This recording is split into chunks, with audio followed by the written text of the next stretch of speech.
Good morning, everyone. This is LK Nandam, Task Force Chair for the Southwest Central Florida Connector. Hope everyone is doing great. I want to first thank you all for joining us today. Before we begin, I want to express our continued concern for the health and safety of your families, friends, and communities.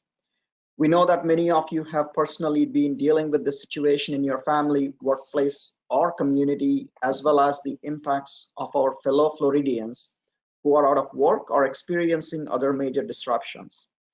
We know that your priorities and schedules have been shifting regularly, so we do greatly appreciate your continued participation in this process. We have appreciated the high level of participation in these webinars, and we particularly enjoyed the thoughtful questions you provided on emerging technology last month.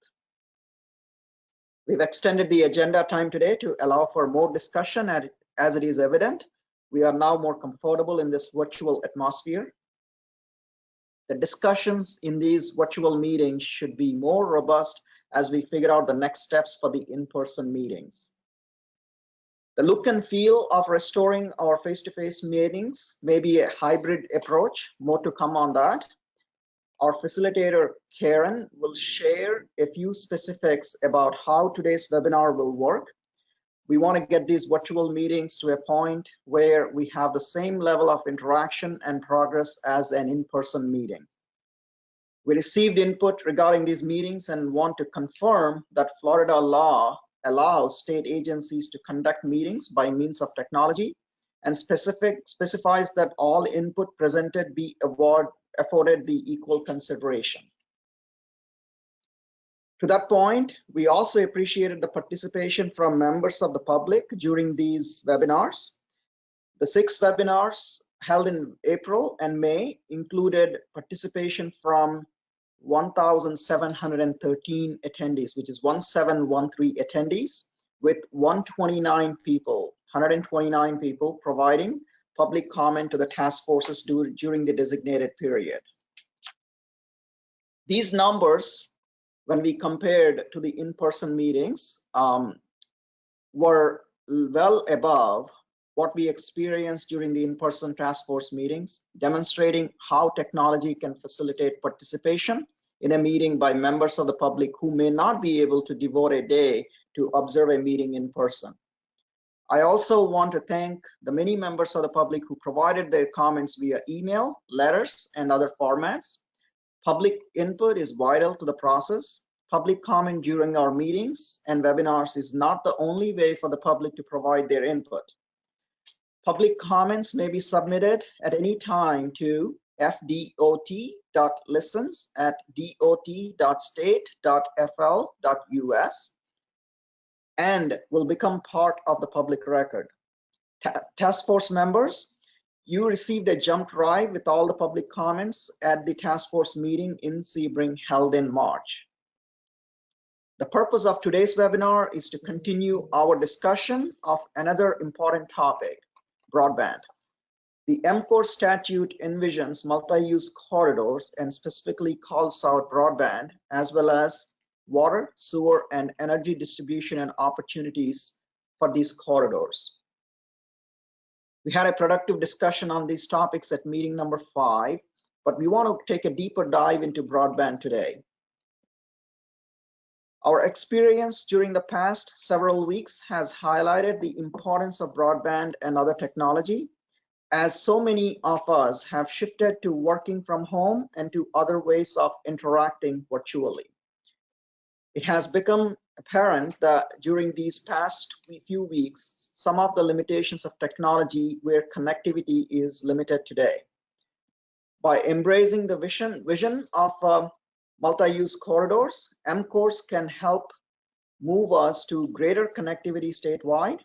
A well-planned multi-use corridor can accelerate broadband deployment and help expand connectivity and services to households and businesses in the rural areas. Today, we will see a brief presentation followed by a panel discussion on potential opportunities for coordinating broadband deployment and transportation corridor development. I want to thank our esteemed panel for taking the time from their busy schedules and being available today to engage with us. Like other expert panels, we want to encourage you to take this time to ask questions and to consider these broadband opportunities in refining our corridor needs and guiding principles. We'll have some time for group discussion about guiding principles following the panel. Before I turn it over to Karen, I did want to give an update on our work plan. At this point, we don't know when we can convene large in-person group meeting. We intend to abide by the governor's executive order and respect your level of comfort and your organization's guidelines with resuming in-person meetings. That said, we also believe that this task force can continue to make progress, whether we are meeting in person, in virtual meetings, or in a hybrid format. Our focus today and moving ahead remains on how we provide you the data, subject matter experts, and discussion time needed to continue to work on identifying needs and developing guiding principles and instructions for project development and beyond.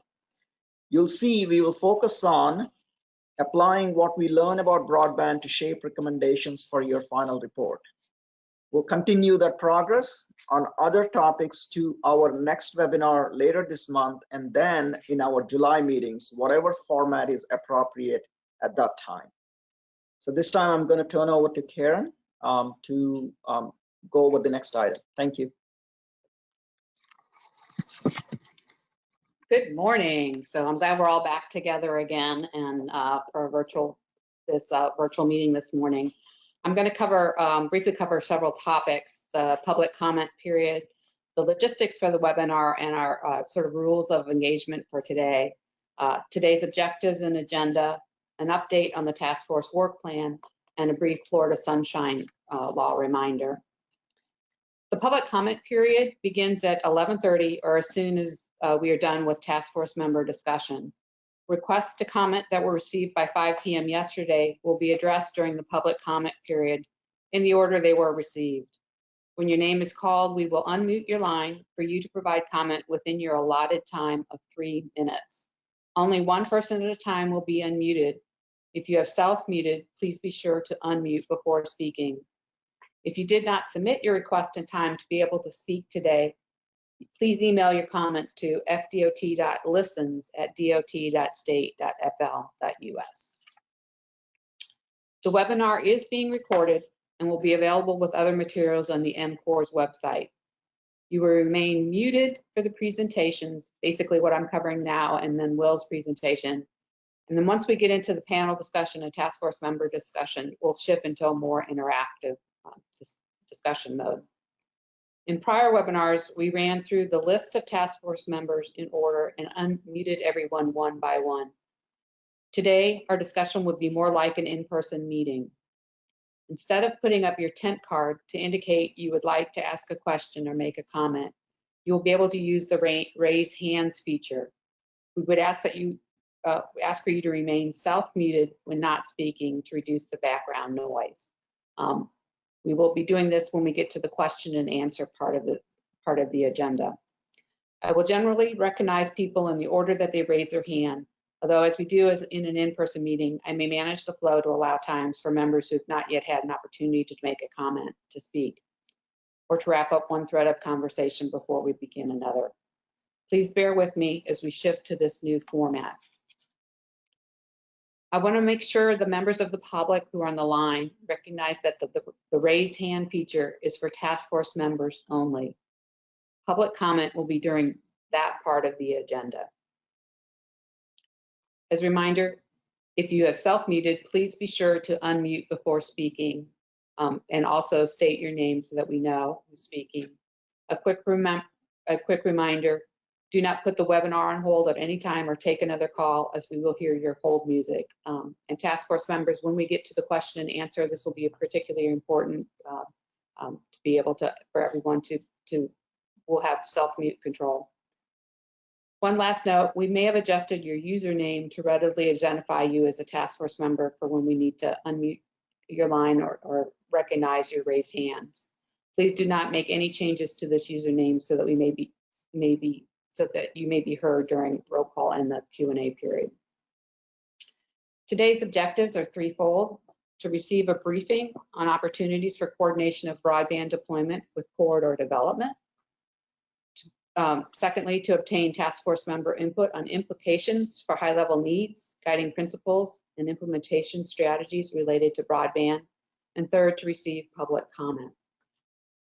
Regarding today's agenda, I'll run through a few updates just now on the work plan, plus a refresher on government in the sunshine, and then we'll do a roll call.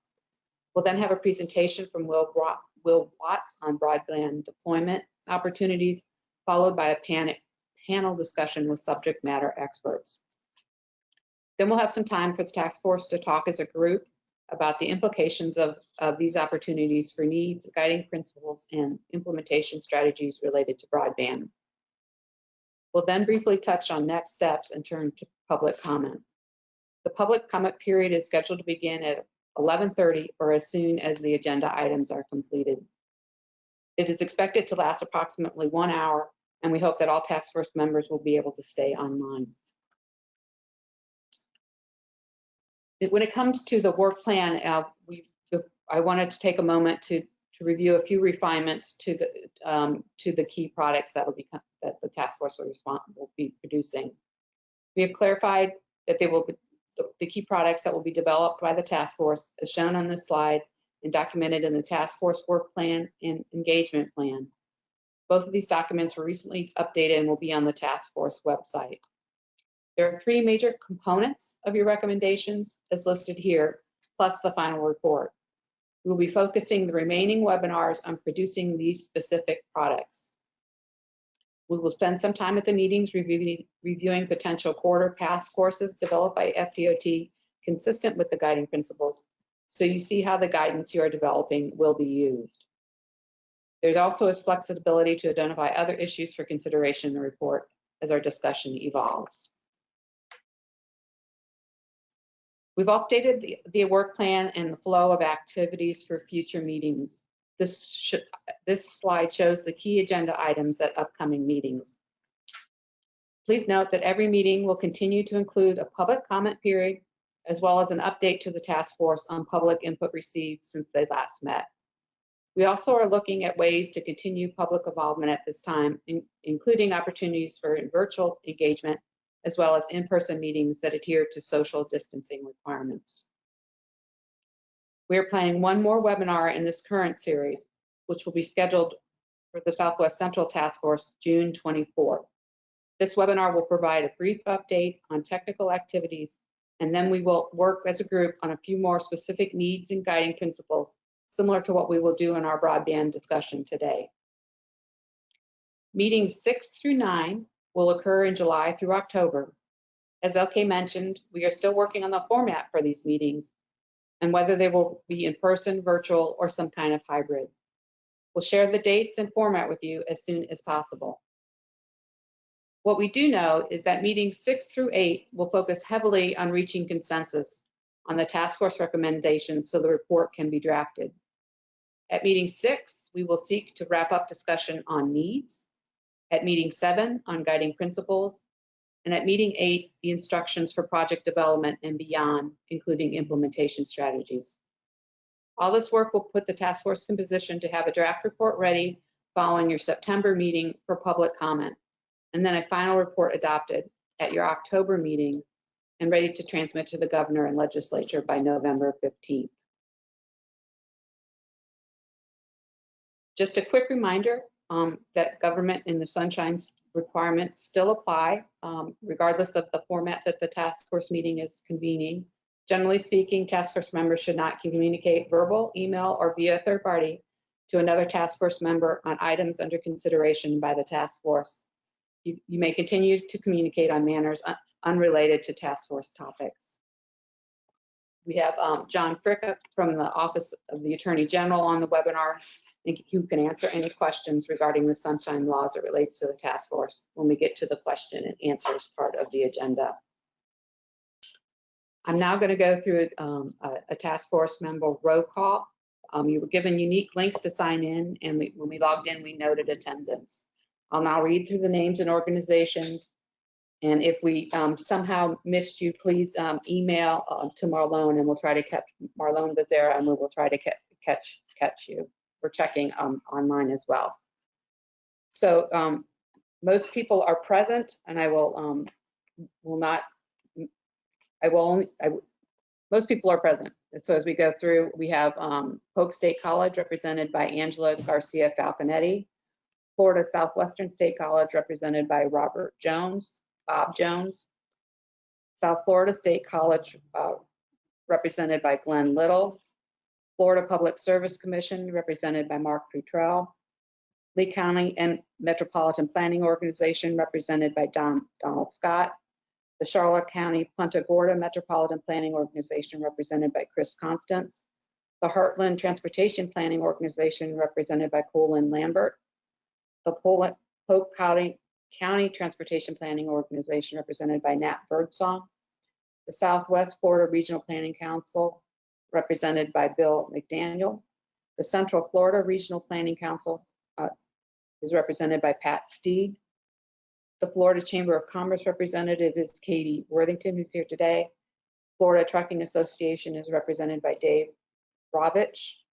The Florida Rural Water Association is unable to join us today, Jerry Burr.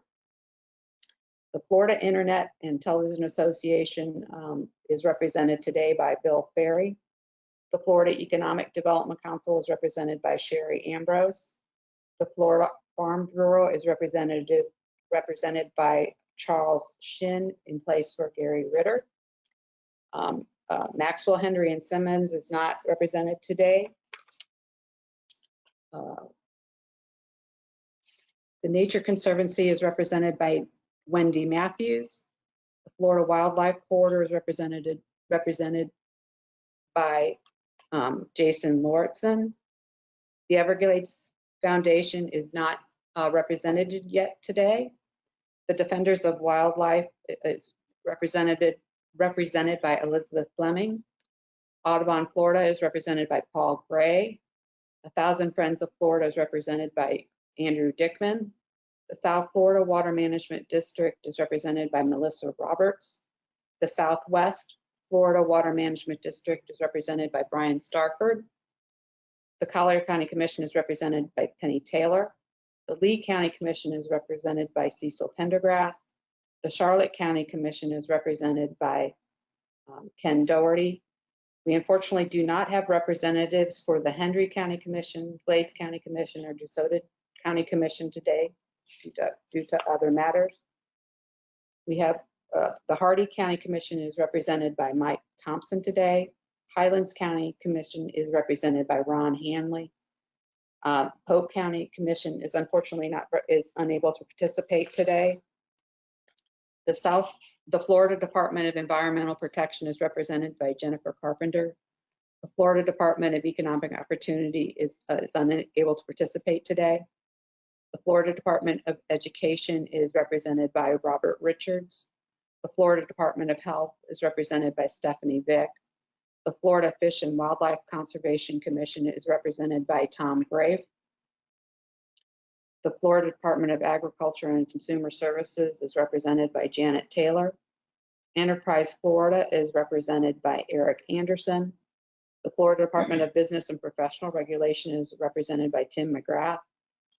Career Source Florida is represented by Donna Doubleday. Volunteer Florida is represented by Rochelle Johnson. The Florida Department of Transportation is represented by Tracy Hood, as well as Secretary Nandum. And the Collier County Metropolitan Planning Organization is represented by Ann McLaughlin. So that's the roll call. So we're going to transition into the main part of today's agenda, which will focus on understanding broadband deployment opportunities in the study area and how they can be coordinated with corridor planning. To begin this discussion, Will Watts, FDOT's Chief Engineer, will provide a brief background presentation. Hey, good morning, everybody, and thank you all for attending today. I'm going to give a brief presentation on opportunities for coordinating the MCORS corridors with broadband deployment, and then we'll introduce a panel of subject matter experts to talk through some of the details. One of the innovative features of MCORS statute is envisioning that these corridors would be multi-use, including the potential to include broadband, energy distribution, and water and sewer utilities. In the past few months, we've all been experiencing on a daily basis the importance of broadband and advanced telecommunications capability. From working from home, shopping from home, online learning, or medical appointments, and video chats with family and friends. We've also seen the challenges that many Florida residents and businesses have been facing in parts of the state that are not well served by broadband today, particularly in our rural areas. So this discussion today and the opportunities that MCORS provides is very timely. Before we get in the details, I want to highlight a few key takeaways from today's discussion. First, broadband deployment is primarily a private sector function, and ultimately the timing and location of these investments are driven by the market. Second, a transportation corridor is not a requirement for broadband to be deployed. There are many ways to get broadband where it is needed, including broadband in the planning activities of a transportation corridor that can facilitate broadband infrastructure in some unique ways. The department wants to be able to support broadband where we're able. We recognize the value of improving broadband connectivity statewide. We want to work with industry and other state agencies and local governments to be part of the solution. Broadband is a high-speed data transmission link that connects people to the internet and other digital resources. Broadband commonly refers to high-speed internet access that is always on and faster than traditional dial-up access on the telephone connection. With compatible equipment, broadband connections can allow a user to connect many different devices at one time. The Federal Communications Commission, or FCC, defines broadband as a high-speed internet with 25 megabytes per second download and 3 megabytes per second upload for fixed service to residential areas. The FCC does not have a single benchmark for mobile service, but they consider 4G LTE, or long-term evolution, as the best proxy for advanced communication capability in a mobile environment. Generally, this has been advertised at speeds of 5 megabytes per second download and 1 megabyte per second upload. Broadband includes several high-speed transmission technologies, both fixed and wireless. Some of the common technologies are shown here on this slide. Each of these approaches has an advantage and disadvantage, and generally the technology implemented is what makes sense from the market perspective and may include multiple of these solutions. Often, when we discuss broadband, you'll hear the term fiber as well. Fiber involves strands of optical glass that transmit data in the form of light. Fiber often is preferred because it has a higher carrying capacity and speed with lower operating costs. It does have a high initial installation cost, however.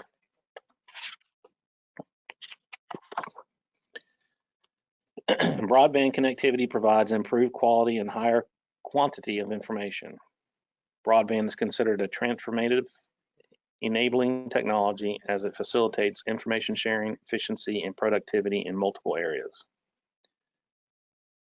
Like education, remote access lectures, shared learning facilities, healthcare, which can include telehealth and telemedicine via high-definition video calls, economic development, where improved infrastructure can attract businesses and workers, agriculture, where modernization through high-tech and precision agriculture can improve efficiencies, mobility, improve safety, traffic management, and transit, including the ability to telecommute, public safety, information sharing related to law enforcement, emergencies, and other risks, government, services delivered more efficiently, and civic engagement, live streaming video, and interactive programs. Studies have shown a high economic return for broadband investment. A 2016 World Bank study estimated that a 10% point increase in broadband penetration, for example, from 70 to 80%, can result in a 1.2% increase in gross domestic product. A comprehensive statewide study in Indiana by Purdue University in 2018 estimated that every dollar invested in broadband returns $4 in economic benefits.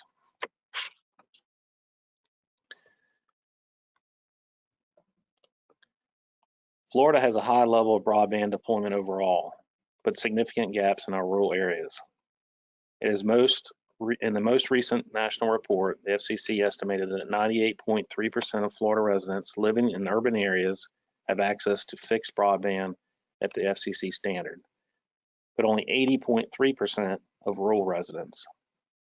Note that these numbers refer to whether there is a broadband connection at that speed to the census block, not to actual adoption by individual households.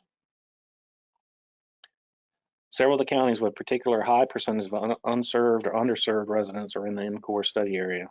For example, Glades and Hendry counties had less than 60% broadband access in 2018. The map here shows where there are large concentrations of providers and service in the study area, the yellow, the red, and areas which are few or no providers. Marlon will cover some of this data in more detail later in the presentation.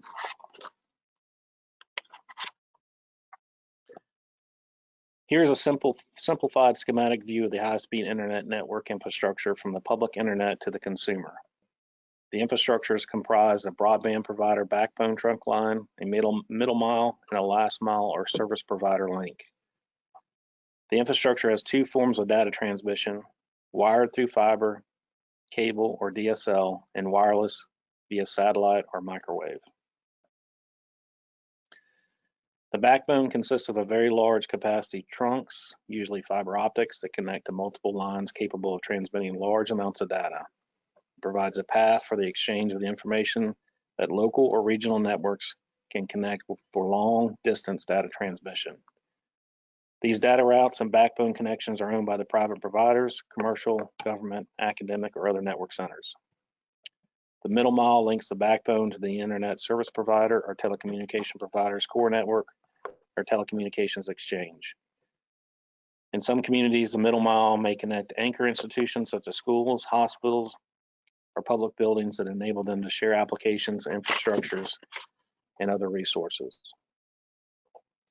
The last mile brings a connection to residents' homes and small businesses with a telephone exchange or cable companies servicing that area. Rural and underserved communities often have limited middle mile and last mile infrastructure. Like other forms of infrastructure, broadband deployment can be expensive. The USDOT estimates the average cost of fiber deployment at a range of $6,500 to $267,000 per mile. In recent experience installing ITS fiber for traffic cameras and variable message signs for FDOT has proved that the cost is around $72,000 per mile. The National Internet and Television Association has estimated that the capital costs account for about half the cost of providing fiber, with the remainder represented by operating cost. Another data point in the National Broadband Plan, the FCC estimated about 3/4 of capital costs is associated with the placement, either on the ground or the poles. They also estimated that running a strand of fiber through an existing conduit is 3 to 4 times less expensive than a new build. So whatever we can do to bring down the capital placement cost helps make the entire deployment more cost effective. As I mentioned at the start of the presentation, broadband deployment is a private sector market-driven function. However, given our statutory capabilities and the economics just discussed, we do believe there are opportunities for the MCORs and other transportation corridors to facilitate broadband deployment. First, transportation right-of-way can be a location for broadband conduit fiber or wireless systems, reducing the cost for providers. This can be helpful, particularly in building out middle mile systems. Secondly, we can coordinate highway construction with broadband installation. For example, dig once approach, where we install conduit as we build our highways, either to meet current demand or have availability for future demand. In some cases, there may be opportunity to place fiber on utility poles if an electric utility is considering including their linear infrastructure in the right-of-way. These type of approaches could significantly reduce the cost of deployment. For both right-of-way and construction, the broadband providers can contribute to the cost to design and construct conduits. FDOT procedures and federal regulations already contain provisions for accommodation of utility facilities along the existing right-of-way of highway projects. As these systems are installed, we can consider where to provide potential connecting points for third parties to access conduit, similar to where we locate interchanges or other highway access points. We also recognize that the planning involved in MCORs provides an opportunity to take a big picture look at the future infrastructure planning at a regional scale to make sure economic development, workforce, education, healthcare, and other institutions have the connectivity they need for the future. In many cases, the community anchor institutions can help build the market for broadband in the smaller area. In fact, we need to consider our own operations as one source of demand for broadband in many parts of the state. Some other considerations to keep in mind as we consider these opportunities. How do we accommodate future growth and demand? For example, installing spare fiber and empty conduit now, upgrading technology over time to provide higher speed and quality, removing barriers to investment. The FCC has found that regulatory barriers such as the permitting process and zoning restrictions can delay broadband build-outs. Slow transitions from legacy networks and services to next generation networks, and impede wireless infrastructure projects to deploy advanced networks. This is an area where we all can work together. Providing non-discriminatory, competitively neutral access to FDOT right-of-way for utility and service providers by mandating common carriage and wholesale access to the broadband infrastructure. Providing access to all residents, recognizing that even if we build out the infrastructure, there may be some residents unable to afford or unable to take advantage of it because they don't have the computer or other smart devices at home. So we need to keep working as a state to look for opportunities to close the digital divide. We did look at other states for a good example of coordinating broadband and transportation. We're reviewing these states' policies to identify lessons learned. Note that most of these focus on existing transportation corridors, and they all reflect the unique market and regulatory environment in each state. Arizona's 2021 budget includes nearly $50 million for funding for smart highway corridors for the Arizona Department of Transportation to install over 500 miles of broadband conduit and fiber optic cable along designated segments throughout the rural areas of the state. These corridors will improve highway safety while providing future broadband capacity for smart infrastructure projects in Arizona's rural and tribal areas. Arizona state law allows the state to install broadband conduit in connection with rural highway construction if funds are received to cover the cost. The installation would not be paid for with existing highway or state general funds, but through a federally funded state program managed by the Arizona Strategic Enterprise Technologies Digital Arizona Project. The Arizona Department of Transportation would be requested to bury multiple empty fiber optic conduits along specified state highways using existing right-of-way wherever possible. The conduits will be leased to broadband providers on a cost recovery basis. The providers would be expected to agree to install fiber before the conduits were constructed. In California, there's support for a statewide initiative to support broadband adoption. The California DOT, or Caltrans, in collaboration with the California Public Utilities Commission, has been tasked to identify strategic broadband corridors and develop strategies for deployment of broadband in these areas. A new task force will build on prior examples, such as deployment of broadband along US 395 and the Eastern Sierras. This project connected 251 community anchor institutions such as schools, libraries, hospitals, public safety, and other government institutions, including 3 military bases, 7 Indian reservations, and 3 college campuses. The project also connected the other service providers' telephone, cable, wireless network at 65 points of interconnection. Indiana, the DOT has launched a broadband corridors program to remove barriers preventing broadband providers from accessing right-of-way along Indiana interstates and limited access highways. Under this program, Indiana DOT will assess a fee to industry for the ability to occupy space within a limited access right-of-way and intended to pay for maintenance and management of the broadband corridor. In some cases, Indiana DOT may opt for resource sharing agreements with broadband providers to expand state-owned data transport facilities in areas where the state does not have broadband infrastructure.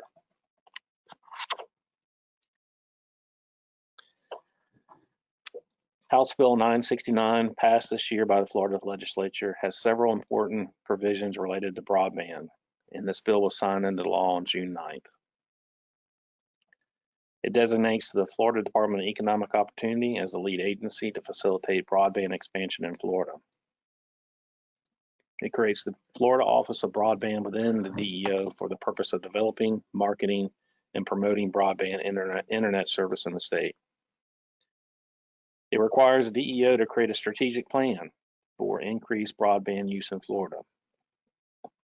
This plan must include a process to review and verify public input regarding transmission speeds and availability of internet service. One key outcome of this plan is to position the state to apply for federal grants from the FCC, U.S. Department of Agriculture, and other agencies. This office also is authorized to build and facilitate local technology planning partnerships, encourage the use of broadband internet service, especially in the rural, unserved, and underserved communities of the state, through grant programs, and monitor, participate in, and provide input in proceedings of the FCC and other agencies to ensure Florida is best positioned to benefit from federal and state broadband deployment programs. It also defines underserved areas as the geographic areas where no broadband provider currently is offering a connection speed greater than or equal to 10 megabytes download and 1 megabytes per second upload. It also authorizes FDOT to spend up to $5 million annually, beginning in fiscal year 22-23, for projects to assist in broadband deployment within or adjacent to multi-use corridors, with a priority for rural areas of opportunity. Now that the governor has signed this bill, we will develop guidelines on how these funds can be used in support of the statewide broadband strategic plan. The $5 million through FDOT can help other private sector, state, and federal sources. We anticipate opportunities to build partnerships with the private sector, building on some of the examples in other states. We also anticipate the ability to leverage the work of other agencies, including the new responsibilities provided to DEO in House Bill 969.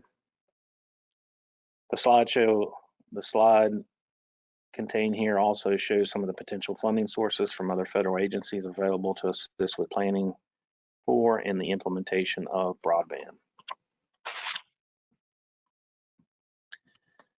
As we get ready to hear from our panelists, here are some topics the task force could discuss later in today's agenda. The need for broadband and how it supports other identified needs in the study area, refine guiding principles related to broadband, and provide implementation guidance to FDOT and other parties. I want to thank the panel members for providing their insight and their time today. And it's back to you, Karen.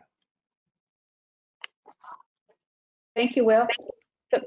So we actually have six subject matter experts that are going to be joining us for today's panel discussion. We have Terry Brigman, the retired former CIO and Director of Information Technology for the City of Lakeland. Charlie Dudley, the Managing Partner for Floridian Partners, LLC. They're going to be turning their cameras on as we do this. Justin German, CEO of Rapid Systems Corporation. Eric Labby, Economic Opportunity and Community Investment Director, City of Winter Haven. Bill Lambert, Hardee County Economic Development Council.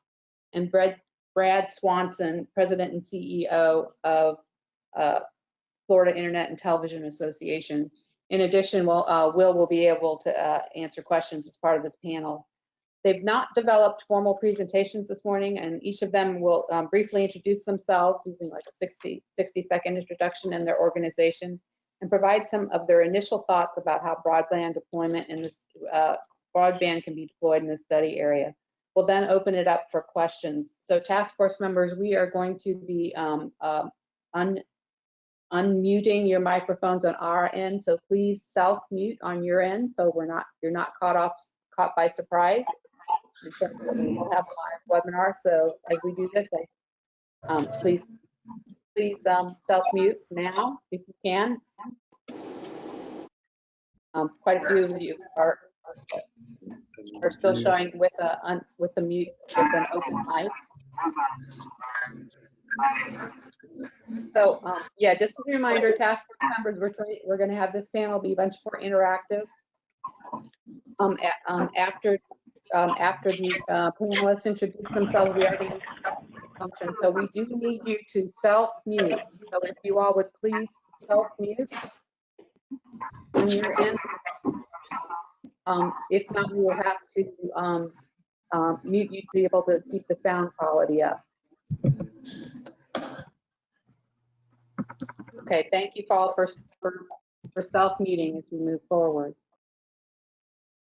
So I'm going to let the panel members introduce themselves. And we'll go in the order that they appear on the screen.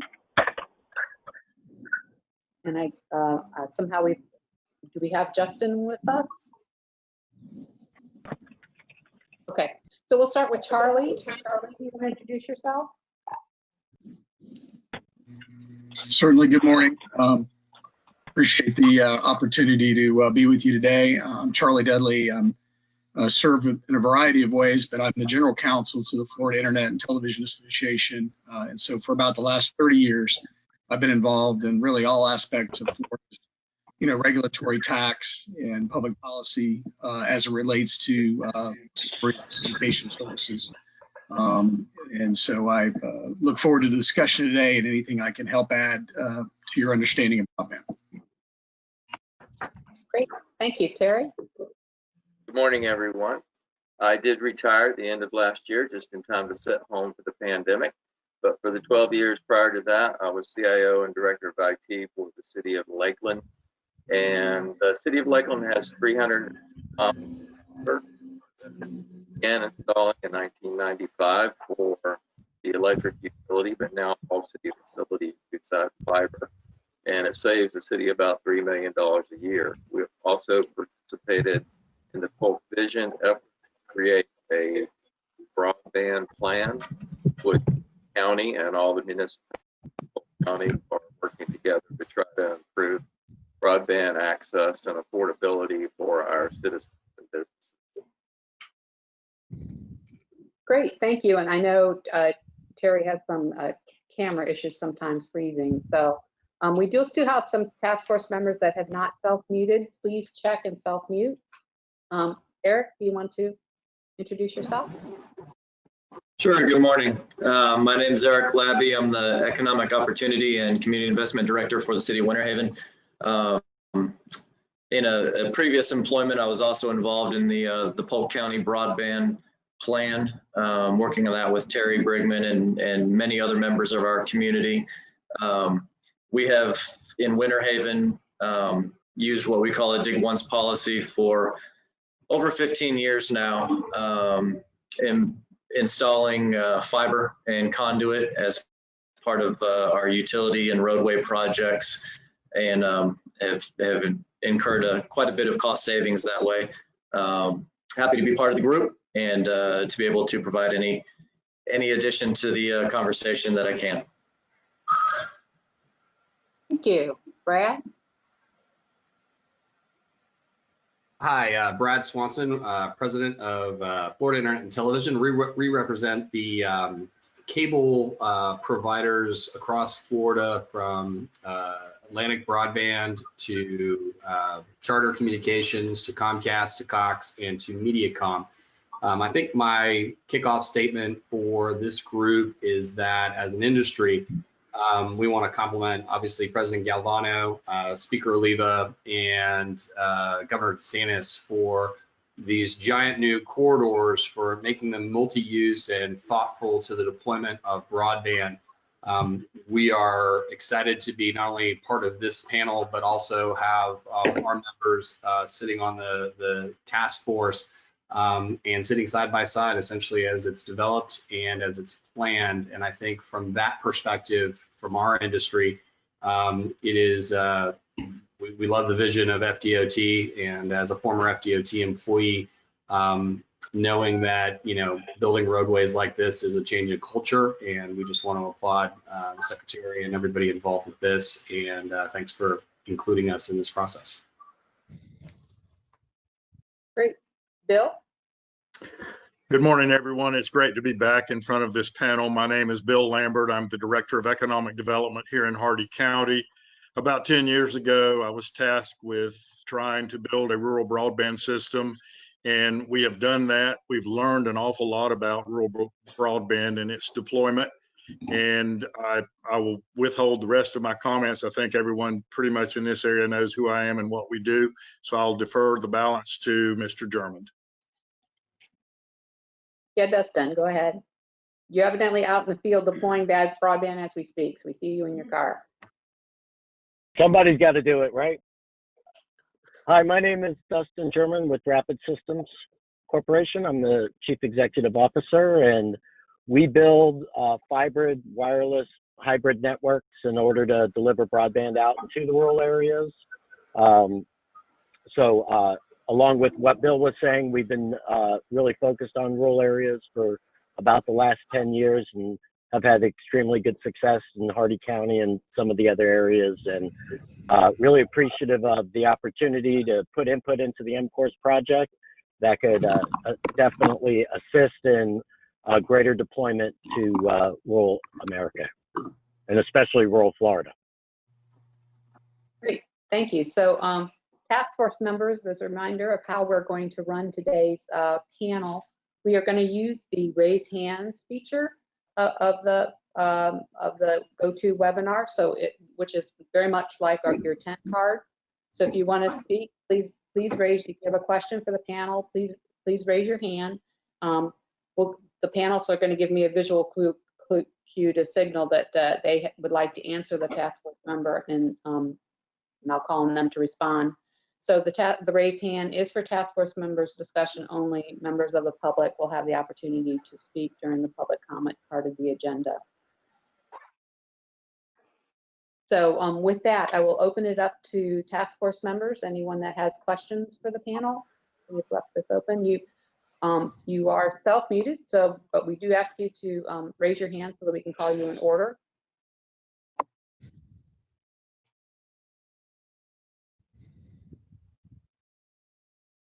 Okay, Charles. And some people are still have their mic open, so please make sure you self-mute. Okay, this is Charles Shinn with Florida Farm Bureau, covering for Gary Ritter. I appreciate you all being on this panel today, and we do represent agriculture, and agricultural technology we're using is depending on broadband more and more, even the tractors and as well as the irrigation systems that we use to comply with best management practices that improve conservation in regards to water consumption. That being said, there's not a cellular provider on this panel this morning, and I want you all to kind of help me along here, because granted, cell towers need access to fiber at some point, but where is the expansion in cellular service and their movement into providing broadband kind of services? You know, how does that compare or align with a wired or fiber, you know, into a home? And thank you for the opportunity to speak this morning.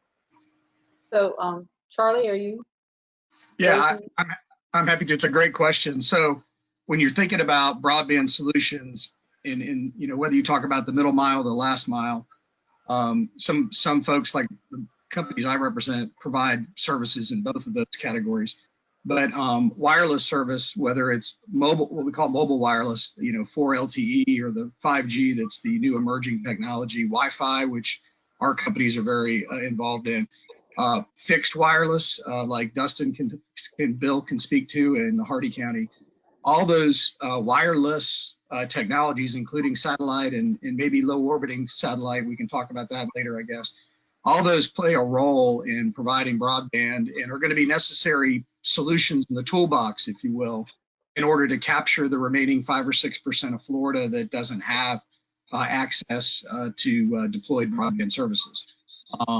The key to understanding the networks, though, is the role that fiber plays, or fiber coaxial networks play, is they are backhauling that traffic and connecting your cellular or your wireless signal, if you will, back to the internet, and then sending it back down to you. That last mile may be wireless, delivered by a variety of sources, but a lot of that traffic, I can tell you about 80% or so of the cellular traffic in Florida, for example, that data travels over a cable company's network on the backhaul.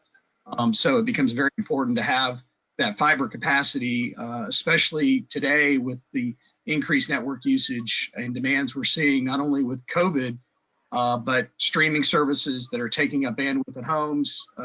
Kids are at home playing online video games. Parents are trying to do webinars like this one today. All that traffic used to be staggered, but used to be that during the day you had no one at home, or you may have had some minimal usage at home, and you had peak time in the early morning and then at night. Now you're having peak times all the time. So it's changed a lot, but all those technologies are going to need to play a role in solving this problem. Yeah, Dustin, you want to weigh in? So there are more providers than just your Verizon, your T-Mobile, and AT&T. I think the answer to your question is you may also need to reach out to them. We do deploy 4G and 5G systems out there. They don't necessarily have to be cellular. As Charlie said, they could be fixed wireless and other solutions. Those solutions do eventually need to get back to a data center or an ILA at some point. But there's two sides of this story. We need to hear from you guys what your needs are from an agricultural perspective, as well as need to have some type of access or backbone in the future. They can all happen simultaneously. Great. So, Paul, I saw that did you have a separate question or a follow-up? If it's separate, I'll let Stephanie go first. It's separate? Separate, yes. Okay, then let me go to Stephanie. She's been waiting. So Stephanie Vick. I'm just wondering from any of you if expanding service is dependent upon building new corridors or using existing corridors and improvement of those. Does it really matter which one we're looking at? Yeah, go ahead, Eric. So the answer is it can happen in either corridor. The issue is the cost. If you are, as in the slides that were presented earlier, I think they said the average DOT number for installing conduit and fiber was $72,000 per mile. That's I'm assuming if you are putting the fiber in an existing corridor, you're having to dig the ditch, you're having to do all the design and permitting for just that specific project. If you're putting it in a new corridor, the cost savings they indicated were 3 to 4 times cost savings if you're running your fiber through an existing conduit. If you're designing conduit in your new corridor, that really is pennies to just put in the conduit while you're doing the rest of the corridor, building the road and putting in the water and sewer and everything else. And so essentially what you do when the market is there, or when there's a provider that wants to provide, or any other entity that wants to run the fiber, you've reduced your cost from $72,000 a mile to less than $20,000 a mile. It's far more expensive to go in an existing corridor and retrofit it. Yeah, Bill. This question has come up before on other panels, and I think it's important to recognize that we would be remiss if we leave the broadband out of this corridor. Broadband use in this, even in rural Florida, is going to continue to expand exponentially. We're going to continue to have other forms of infrastructure. There's been some frustration on some of the other panels with why do we have to wait 8 to 10 years before the corridor's built in order to get the broadband infrastructure? I don't look at it that way. I think that the private sector and demand in the marketplace is going to continue to find ways to get some forms of adequate broadband into these rural markets. But down the road, as we continue to expand technology, as agriculture finds autonomous drivers for tractors, we're going to have an exponential increase. So for that reason, please don't disregard the need for broadband in the corridor. Thank you. And Dustin, you wanted to weigh in? Yeah, add one other. So absolutely. Thank you. I think the question also had to do with existing corridors and infrastructure, and that's critically important because spending $72,000 a square mile or a mile of fiber to get out to somewhere is not a economically feasible task for any provider. But by enabling some of the other assets that FDOT has in existing and the new corridors, we could get broadband out to those folks faster. And then as fiber becomes closer, we would, start making a hybrid to that network. But having the ability to gain access to some of the other assets would be critically important, because maybe it'd be tens of thousands of dollars per mile versus 72,000. It makes a big difference. Great. Paul Gray, you have a question? Yes, thank you. This is Paul Gray from Audubon, and this is way out of my knowledge base, so I'm going to ask kind of a really basic question. Rural areas don't have broadband, partly because it costs a lot of money, and by definition, they don't have a lot of customers out there to help pay for projects. So if we could add broadband onto a roadway improvement where the state or the government would help pay for the installation of the miles of line or whatever we want to put in, once that's built, how many customers do you have to sustain the network, after the capital cost of putting it in there? I mean, is it rural areas sustain that with their low population densities, or is that still going to be a challenge? I know that's kind of a broad question, but I'm just kind of curious about the economics of how this all works. Thank you. Yeah, go ahead, Brad. Well, for urban and suburban markets, kind of the general, legacy rule of thumb, and obviously this is changing, is kind of 30 houses per mile. But I think when you think of the abundance of technology that we've been talking about, I'd say Dustin and Bill and have changed. They have a different probably formula for how do they get there.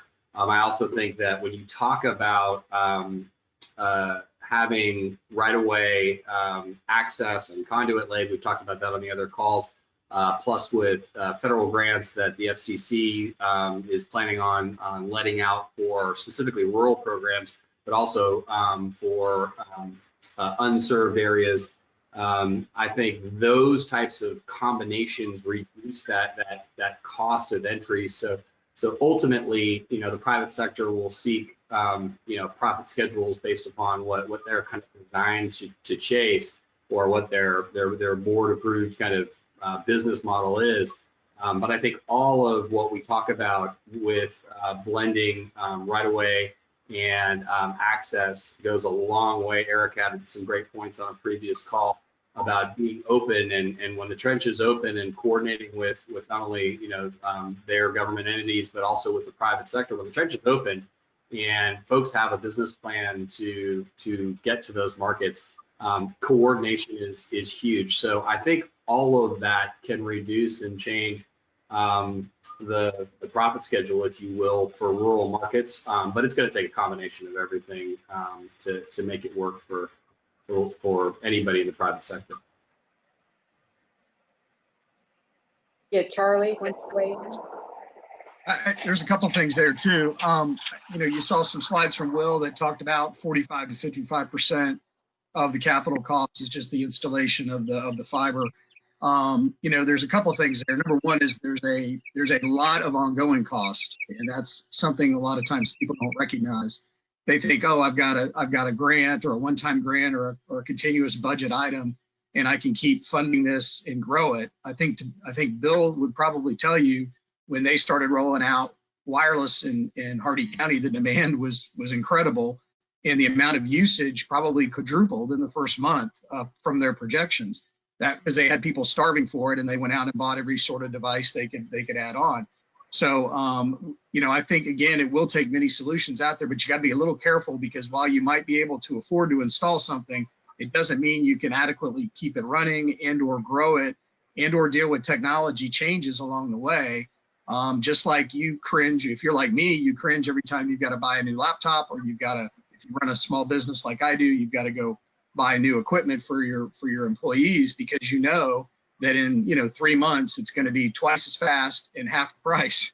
Now, if you're trying to put a network together, those types of decisions just grow exponentially in terms of the finances that are required to sustain it. But again, it's going to take multiple providers, multiple solutions to get at this last 5 or 6% of Florida. Great. So then we have Elizabeth Fleming with a question, followed by Jason Lauritsen, and then Andrew Dickman. So Elizabeth? Yeah, Elizabeth Fleming with Defenders of Wildlife, and I too have a qualifier that this is way out of my general knowledge base. So forgive me if I ask something that's completely obvious to everybody else. First of all, I want to make it clear that I don't wish to deny anybody access to broadband or anything like that. I'm more interested in the method of delivery. And it's been really emphasized throughout this process about the importance of broadband to rural areas and how these toll roads can facilitate delivery of those services to rural areas. And I think people keep asking the question, maybe in different, from different directions, but I want to know, do we need roads, asphalt, pavement to provide communities with broadband? It seems surely there can be other ways to get those services, particularly, I mean, with what's going out of Cape Canaveral, and maybe these things take time. I think the roads will take time also, but I'm wondering about alternative ways to get these services to where people need them. And my other part of this is, I don't really understand the industry that well.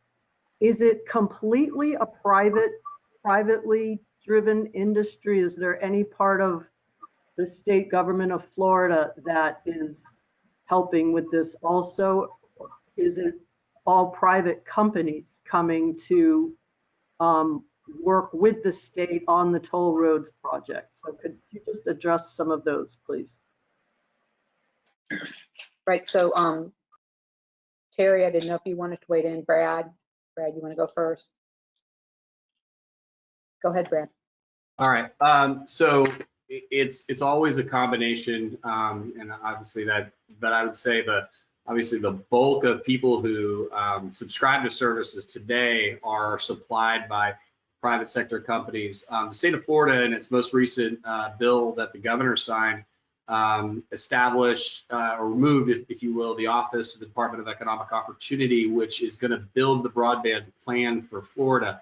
Now providers in Florida are small and large, from the Dustins of the world to there's a few governments in Florida that supply the product. And then it's mostly private sector companies, not just in Florida, but across the nation, that are the ones that supply these technologies. But Florida is writing a plan which then facilitates those federal funds to come down, and it's typically a public-private, partnership kind of combination that we've seen across the nation as to who and how the capable parties will be to come together to deploy that broadband. I mean, that's the kind of 90% of what we see across the nation as to who's doing it. The other, within the other 10%, it's a few of those co-ops, communities, and local governments that are doing it. Yeah, go ahead, Terry. Terry, while we have you, and then Eric. Right. You're on. Sorry about the problems, folks. I think from my perspective and looking at what the city of Lakeland did, we certainly appreciate and welcome all the public providers that we can get in. But what we've found over the past 12 years is we're not moving in a positive direction fast enough to meet the needs of our citizens and our businesses. So the city of Lakeland began looking at our own fiber infrastructure investment and asking ourselves, how can we move the ball in the right direction as far as improving access and service? So the city put out an RFP. What it would take for us to become an ISP. It's certainly expensive to do that. That was put on hold because of the expense and risk. And now they're looking at what can we do for a public-private partnership. And they're hoping very much that they can find a partner, someone that will come in, be another provider in Lakeland to improve the services that are offered. Because even app that we looked at, Lakeland shows as having a lot of access, which we do, but probably 70% of the people in Lakeland only have one option. There's only one company that they can go to get broadband. So we're looking at wanting to provide more options to our citizens. Great. Eric, did you want to talk to? Yeah, please. Yeah. So the way we've been doing it in the city of Winter Haven, and Brad spoke to this a little bit about public-private partnerships, is we're not a provider. The city of Winter Haven does not provide the service, the internet service, to the customer. The private sector does. But what we do is we help in the deployment of the infrastructure. So whenever we're redoing a road or putting in a new sidewalk or running a water line, whenever we have a project where we're digging a ditch, turning up the road, doing something, we're going to put in conduit and we're going to put in fiber, and it's city-owned fiber, but then we can lease that fiber to the private sector, and they are the provider. So we are essentially reducing the capital cost, reducing the front-end cost for the provider, which allows them to invest further in our community and provide services to the end user.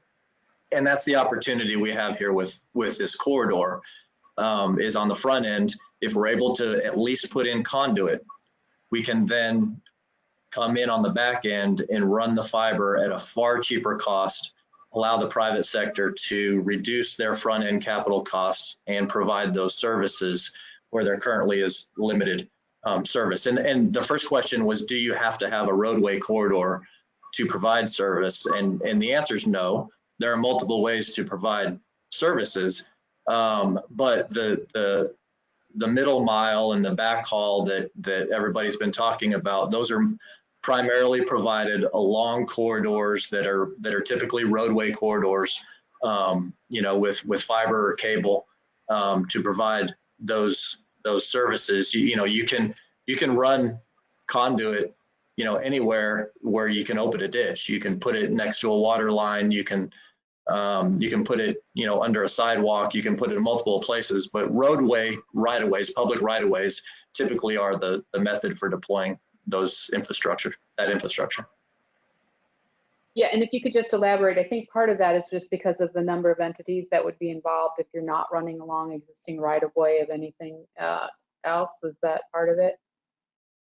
Right. If you're running it across a corridor that's not a public right-of-way or a public corridor in some way, Now you're dealing with multiple landowners trying to acquire easements to go across their property, and many times it's just very difficult to coordinate all of those entities. And if you're talking about a long span, you're talking hundreds and hundreds of, if not thousands of property owners that you'll have to negotiate with to acquire an easement to provide those services.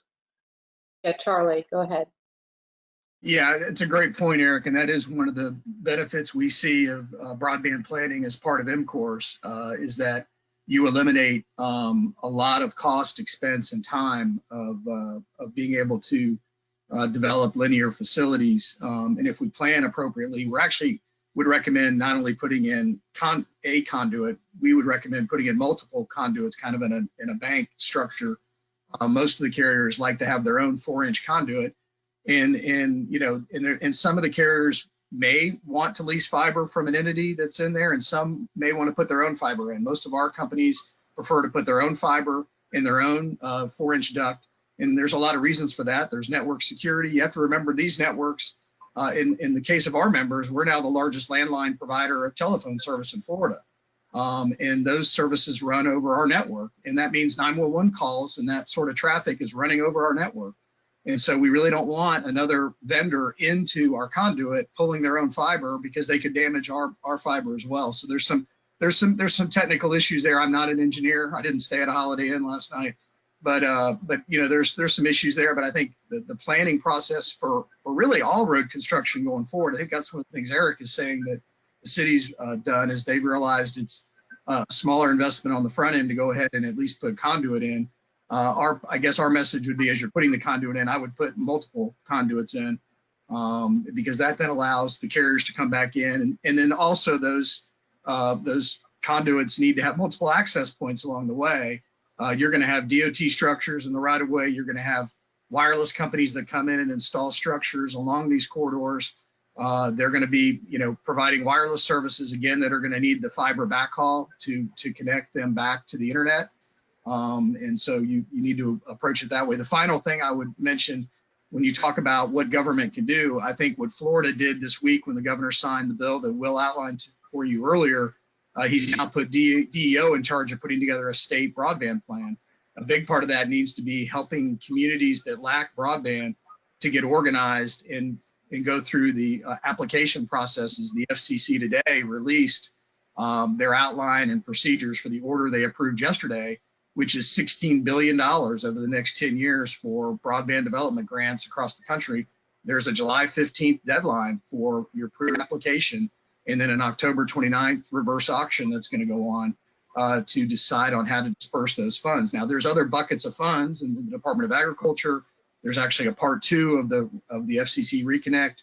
There's been CARES dollars that have been available, especially to assist with distance learning opportunities. So I think one of the biggest things the government can do is look for private sector partners to go after the billions of dollars that the federal government's handing out to help with broadband deployment. Great. So with that, I'm going to go to Jason Lauritsen, then Andrew Dickman, and then Bill McDaniel. So Jason Lauritsen. Yes, thank you. This is Jason from the Florida Wildlife Corridor. I'm coming to the conversation with the hopes of finding out ways that we can provide broadband without having that further impact any natural resources, and particularly wildlife corridors.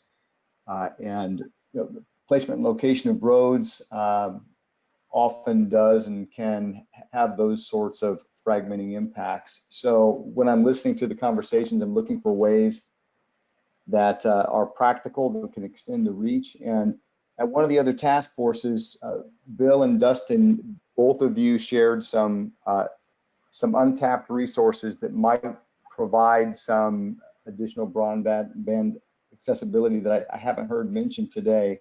One of those was camera towers. I believe, Dustin, you mentioned, and Bill, you mentioned some light towers as well. And I think, Bill, you used the range of 7 to 10 miles of potential increased broadband access. And I think that's from your experience in getting fixed wireless throughout Hardy, which is an impressive feat. And I know we also have lines that have additional potential because the ability to put more data through fibers has improved over time. And Dustin, you mentioned not every line can be tapped. There are trunk lines you just can't tap. So what I'd like to have the task force here is a little bit about the experience in Hardy County and what can be done, what's practical to increase the areas of broadband coverage through some of those light towers and camera towers that are low-hanging fruit. And then a second part to that, I'd like to know if anyone within the panel or at the FDOT has taken a look at the study area to see what is feasible with these kinds of opportunities that present themselves. So, thank you. Great. So Bill, go ahead. I'll take the first stab at this. Yes, the last mile of broadband can be effectively deployed across urban or rural community for that matter, without burying cables or burying pipes.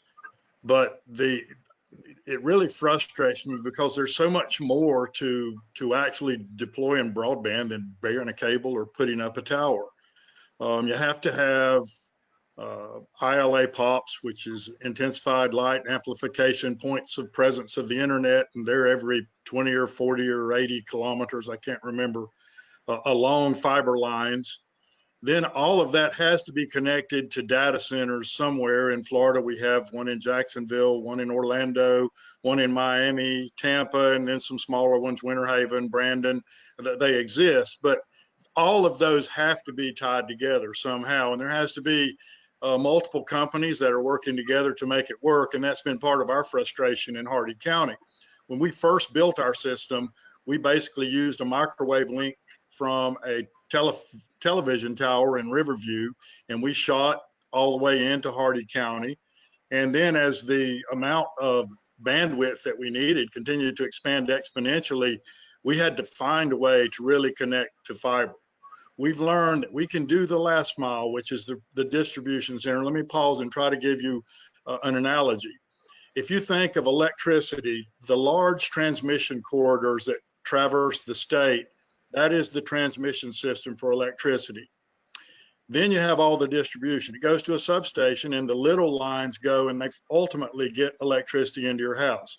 We've simply in Hardy County, we have to have a transmission system to deploy broadband. And then we do the last mile essentially wirelessly.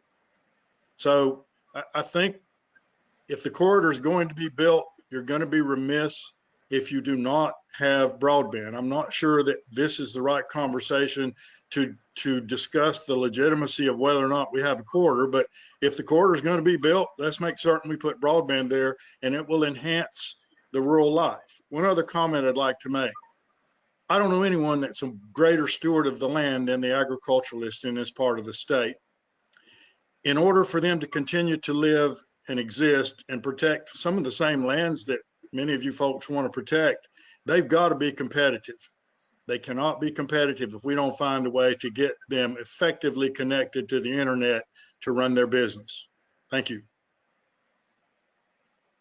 All right, Dustin, did you want to add anything in response to that? Absolutely.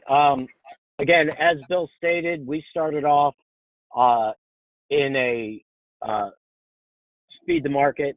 How fast can we get there? That was microwave technology. As the microwave technology, as we started to reach the capacity of that, we then went ahead and moved forward, moving fiber closer to the assets. And I think that answers the question the gentleman was asking is, how, do we have, people are asking, do we have to wait? Is this going to be a useful resource? You don't have to wait. It's an absolutely useful and essential resource because eventually you're going to have so much capacity that you need to get that fiber asset closer in order to support those last mile customers. And then also there's something that I think that we're missing a lot of, because we're talking about, you know, one piece of broadband, which is getting out to the last mile.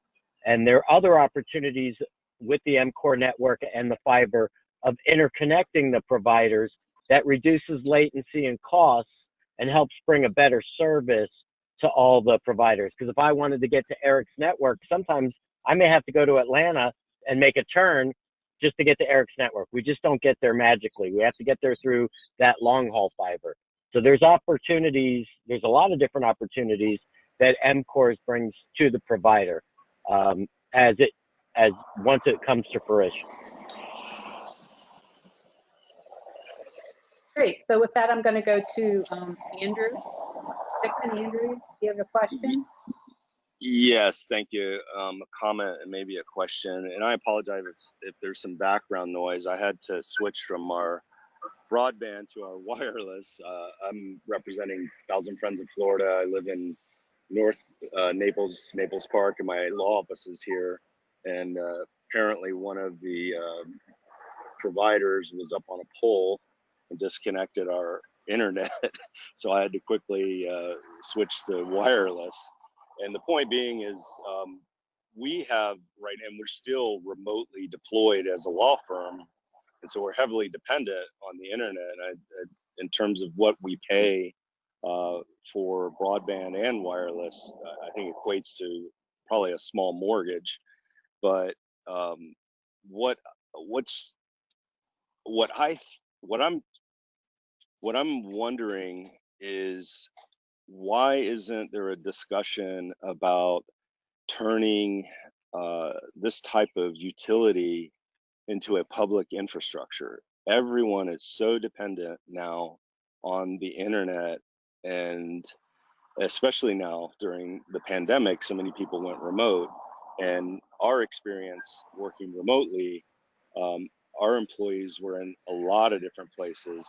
And after a few hiccups, we were able to still operate. And thankfully, it was not, we did not have to furlough any of our employees, but that's only because of the internet. So I'm curious if there's any discussion, or if there are any thoughts on, just like electricity and roads and sanitary sewer, why isn't this actually a public necessity for an infrastructure? And the other thing that I want to put out there is that at the beginning of this presentation, and sorry I missed some of it when I was switching from my computer to my phone, I recall that there was a number, and it was based, I believe, on the Wekiva Parkway, that it was to build the Wekiva Parkway. It was somewhere on the low end was $50 million a mile. And I believe the introduction of this presentation, that number was significantly lower. And so my position is that because internet is so important, why wouldn't we just take the first step and go ahead and use a fraction of the money that's being used for M-Cores and go ahead and invest heavily into getting and deploying technology to everywhere in Florida, even where I'm at in North Naples, and that's not rural and it's not perfect. So I'll leave it with that. I don't think, of course, if the roadway is going to be built, of course there's going to be conduit. That's a given. But I don't think it's a zero-sum game. I'd rather focus the discussion today, and I think it's an excellent discussion. I've been waiting a long time for it. I'd like to hear some discussion about, why don't we just focus first on deploying the best internet throughout Florida, so that the folks that live in rural areas don't have to leave there to go get good jobs. They can just work from home or work from smaller areas and tap into some of these bigger companies that are offering great jobs. So I'll leave it with that. Thank you. And I appreciate everything.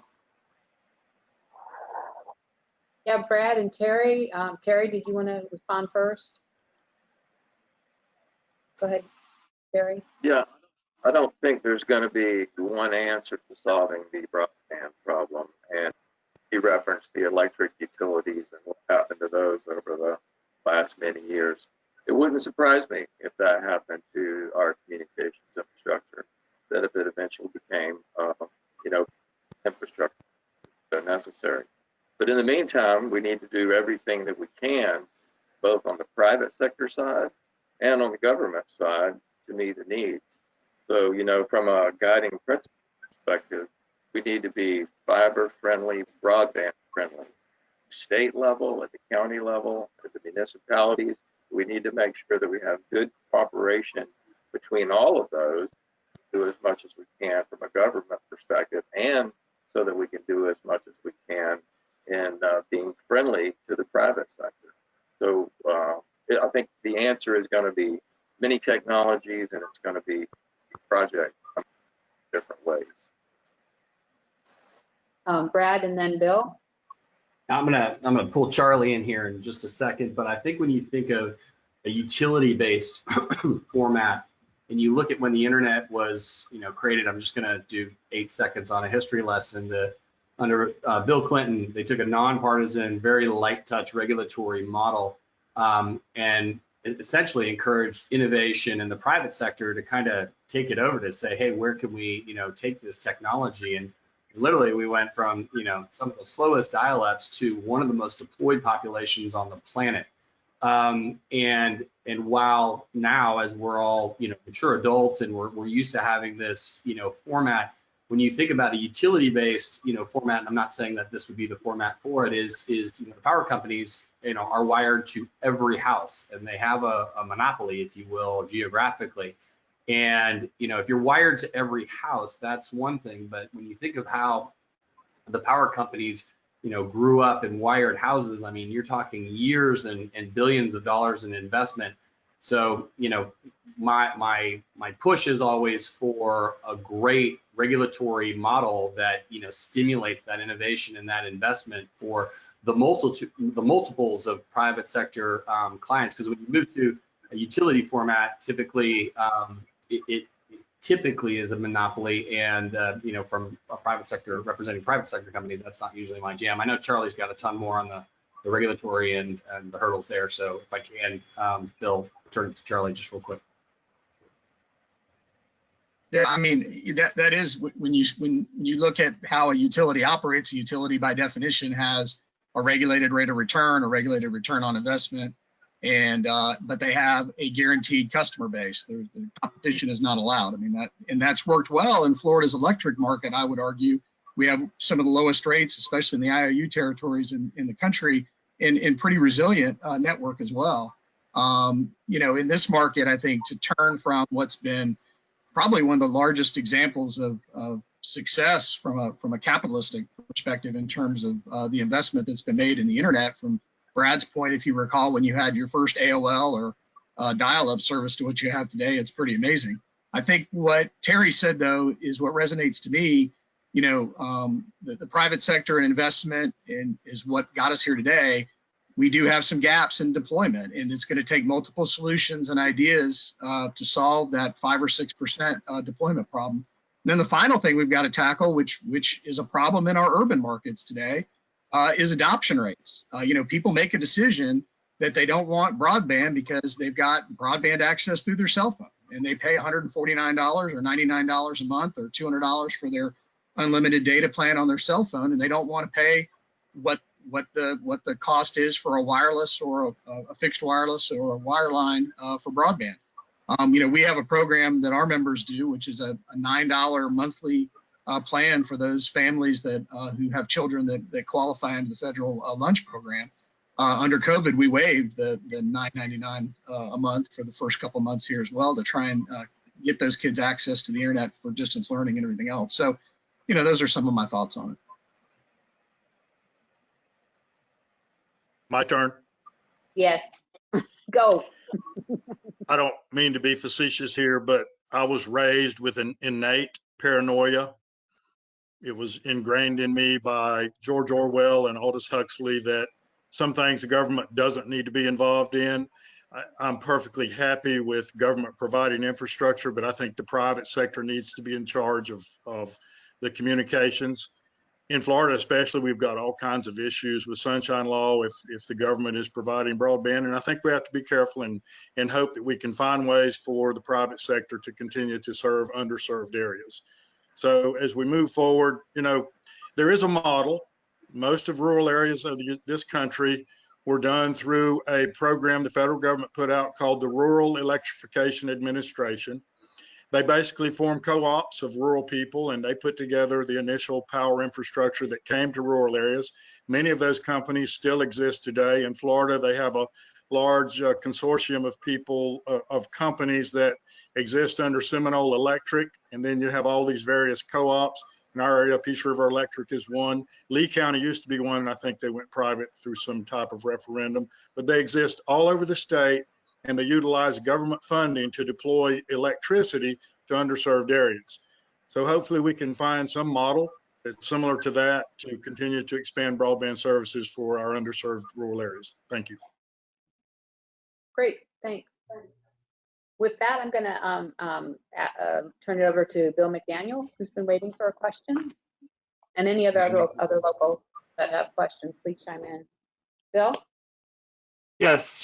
Good morning, everybody. I really want to thank everyone for the information. And I'm going to backtrack just on and going backwards because I'm 3 out on the question that I in fact had.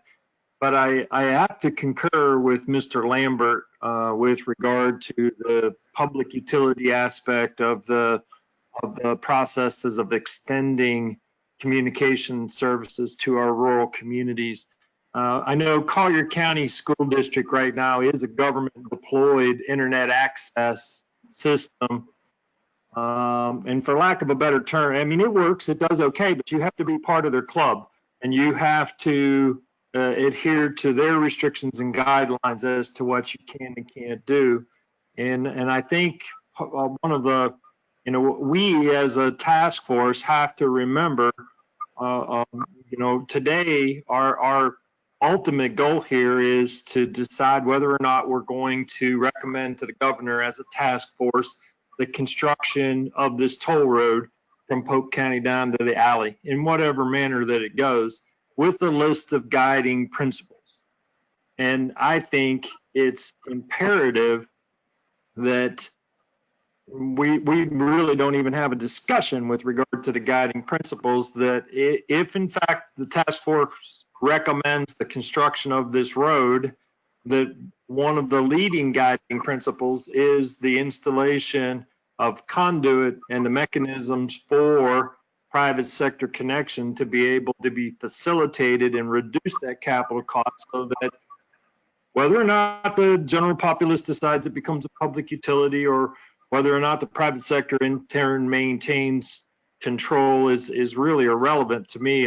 I think it's imperative that we as a task force have that as a leading guiding principle to our recommendation, should that be the case. And we still haven't made that determination yet.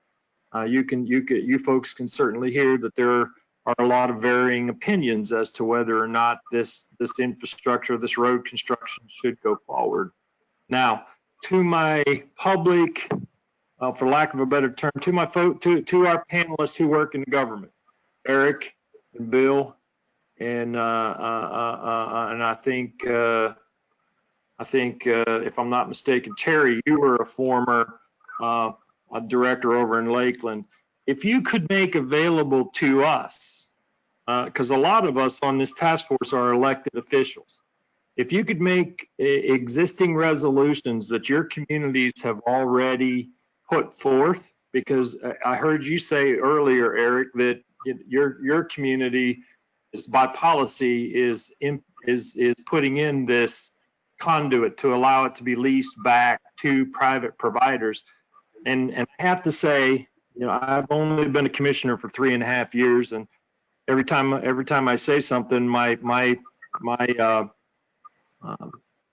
county manager, my deputy county manager, well, is anybody else doing that? And so if you could make available the resolutions that your communities have already put forth that are working and make them available to us, that would be immeasurable, because I'd like this, you know, I'm one of 5 on the Collier County Commission, but I'd like to make that a directive for our community going forward, that you've said it, every time there's a ditch being dug, we need to be laying some pipe to be able to allow for this to be facilitated, and having those resolutions, because Charlie brought up a lot of regulatory issues, security issues, so on and so forth, and those need to be managed at the same time. So I really didn't have a question other than to ask to have that information supplied to us. Yeah, so go ahead, Bill, and then Terry. One quick point. Our system in Hardy County is not a government system. We insisted that it be private sector. After it was said and done, we had some contractual obligations that Rapid had to meet.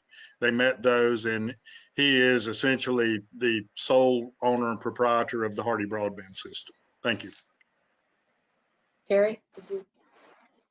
Certainly, one thing to do is provide a copy of the Polk broadband plan that was put together. In fact, Eric was the leader of that group, but all 16 of the municipalities, the county, and the private sector participated in developing that plan. But as an example, in Lakeland, Lakeland owns 350 miles of fiber, but Lakeland will lease fiber to anyone that wants to use it. Never gone out and had a sales force, so we've only answered knocks at the door. But currently, Lakeland has an income of about $500,000 a year just in selling dark fiber. I think we need to put the private sector and government at least on equal footing, and not have regulations or laws that limit what all these counties can do to meet their broadband requirements.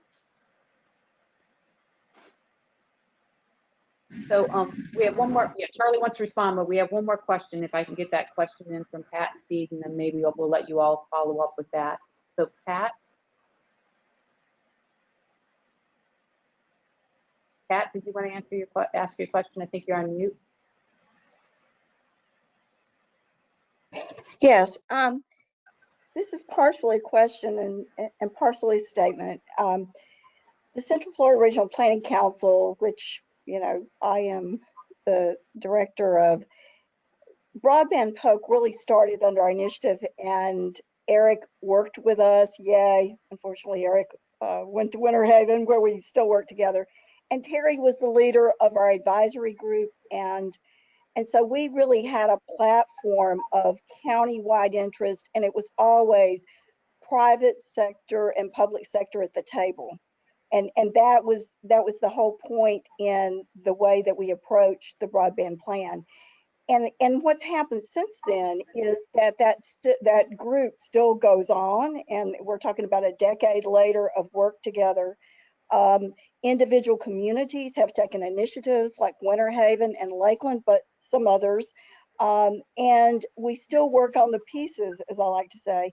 But we have rebranded Broadband Polk, which is now Smart Communities Polk, because we often felt like broadband got isolated as something that didn't affect everything, which is the way we really look at it, because we do economic development planning, we work with the school board, we work with local governments, we do all kinds of different things, and every single one of those things for today and our future, and future can go as far as our visioning out, 40 or 50 years, it's all contingent upon having broadband access everywhere for everybody, for everything. And if we don't keep that in the forefront of our conversation from the standpoint that we do it, then we feel like we're amiss. So the initiative goes on, the planning goes on, the public-private partnerships go on, but the technology, as already was mentioned by the panelists, has gone so quickly that we're always racing to keep up with that, to look at new investment strategies, to look at new deployment. And from our standpoint, a lot of times look at affordability to all our residents. And this whole thing with our students being home, particularly in rural or low income areas without adequate broadband access, the educational implications of that are huge. So I just would like to say we just finished a survey for Heartland 2060, which covers 6 of the 9 counties in the study area. And one of the things we were asking them is, if you ask how important broadband is, people don't always say a lot. If you ask what's it important to, you see just about every important aspect of life for individuals and businesses come up in that. And so I just want to also say thank you for the excellent presentation, the excellent panel. But I really feel like the answer is all of these things, and it's not one thing. But the corridor study is not about whether we need broadband. The corridor study is about a multimodal, multi-utility corridor option. But if we do it, broadband is essential to be part of it. So thanks for letting me share. So this has been a great discussion, and this tail end in particular is leading us into our next section regarding guiding principles and instructions. And before we move to that, I wanted to give, since I did cut a couple of the panelists off, give you a last opportunity to give your one or two top items that should be included in a guiding principle that you would recommend for the task force. I know some of you have been doing that throughout, but I'll go through all 6 of you really quickly and let you do that. So Charlie, do you have some recommendations for what should be in a guiding principle? Yeah, and I think Will covered a lot of them in his opening slides, and I think it's been talked about here. It's great to hear people say if this corridor is built, then it's a given that there should be, I would say it needs to have adequate space in the right of way for communications and broadband providers to come in. And if there's an installation of conduit by the state, again, there needs to be multiple conduits installed with access points along the way.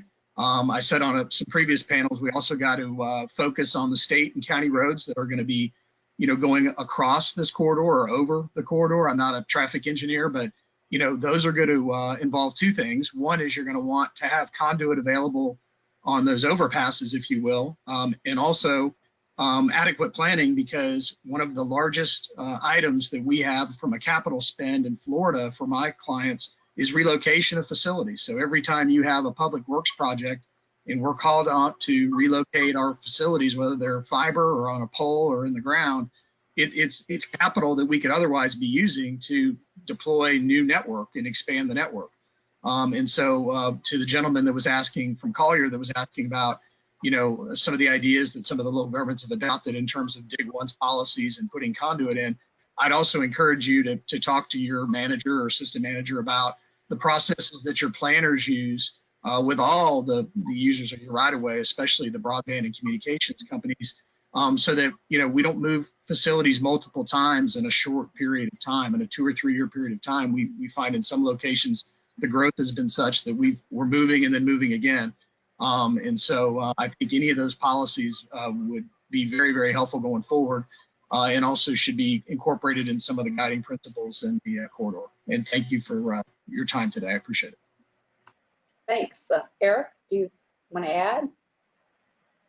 Sure. Well, I think Charlie covered it pretty well, but I'd be happy to provide the Polk broadband plan or our local, resolutions establishing our dark fiber to whoever wants to see it. I guess maybe if somebody could just facilitate that, maybe send me an email and let me know where I should send it to, and I'd be happy to do that. I think I just want to thank FDOT and their team for having this conversation. DOT over the last few years has been a really great partner with the city of Winter Haven, and that's extending throughout the state. I think we entered into a partnership with DOT a couple of years ago. They were doing a project on US 27, and we asked if we could put City of Winter Haven conduit in the ground while they were doing their project, and they said yes, and we got it done. And so we have fiber through that corridor now where it didn't exist before. And so I just want to say that I think FDOT has been a great partner over the years, and having this conversation with future corridors, it's tremendous. So thank you. Brad, any other guiding recommendations? I'm not going to go back over what Eric and Charlie already said, but I think to a couple of the earlier panelists that were speaking to to equity, I think one of the keys that I think almost exclusively in this area, the services provided by Comcast in your urban and suburban areas. But I think as we deploy the low-cost internet solutions that are out there right now, I think my personal push would be for anyone that's looking for an equitable solution for somebody that doesn't have the means to subscribe to a standard system, that low-cost internet program that are provided by all my members. And we'd be happy to send you guys a flyer on that for all the city councilmen and county commissioners that sit on these task force. That's an important program that's available today. So if you don't know about it, our members want to know. But as we deploy and as these systems come online, I think having a low-cost internet solution for children who qualify for free and reduced lunch, and perhaps disabled veterans and things like that, I think those are important programs that are out there today that should be echoed and messaged through this, because there's plenty of wealthy people that live in rural areas, but there's just as many impoverished people that live in those rural areas. So I think it'll be programs like that, along with employment, that will help everybody to bridge the digital divide. Great. Bill? I think I'd like to leave everyone with this thought that in rural areas, all infrastructure is important, water, sewer, three-phase power, natural gas. But in dealing with economic development for the last 20 years, starting as an elected official in 2000, used to be, do you have three-phase power and do you have water and sewer? Today, the #1 question of anyone looking to relocate to a rural area is, do you have broadband? I'd like to leave you with that thought. Thank you. Great. And then Dustin?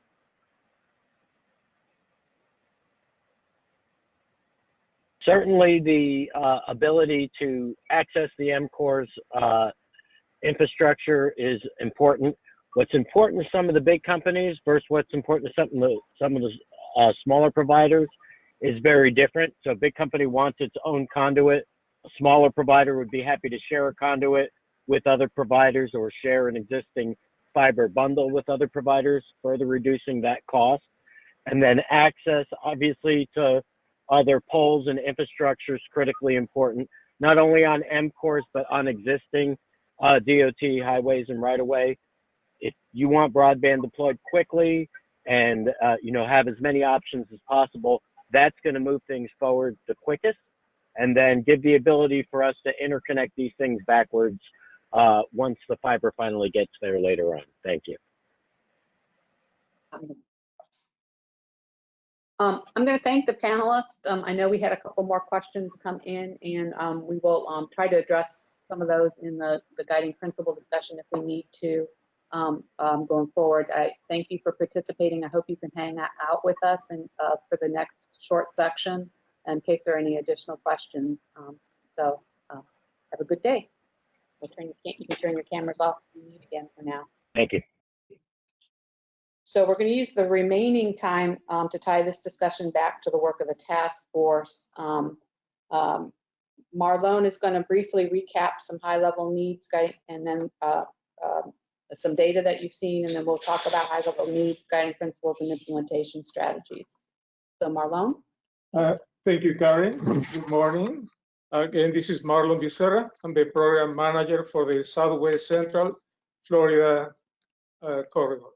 The first map shows the data provided by the Federal Communications Commission based on the download speeds of the major providers within the studied area. If this looks familiar, it is one of the attraction layers that was presented to you in the online tool at webinar #1. The legend indicates that the download speed is in an area based on the color. The areas in orange are those with download speeds of less than 10 megabits per second. The areas in blue and dark blue are those with download speeds of greater than 25 megabits per second. The middle map isolates those areas where download speeds from major providers are less than 10 megabits per second. House Bill 969 was introduced to to fund broadband infrastructure within or adjacent to multi-use corridors. House Bill 969 defines underserved areas as those geographic areas where there is no broadband service or the download speeds are lower than 10 megabits per second. The last map shows areas that have broadband speeds that are 25 megabits per second to less than 60 megabits per second, and speeds that are 60 megabits per second or greater. The FCC has defined broadband as internet with a minimum of 25 megabits per second download speeds. However, major providers recommend speeds on average of 60 to 75 megabits per second for households to efficiently do the following: stream online content, telecommute, telehealth, and distance learning for children and adults at all levels of education. This comparison of maps shows where the broadband deficiencies are within the study area and where current broadband connections can be improved. That concludes my presentation. Karen? Thanks, Marlon. So what we want to do today is bring back, like we've done with at past task force meetings,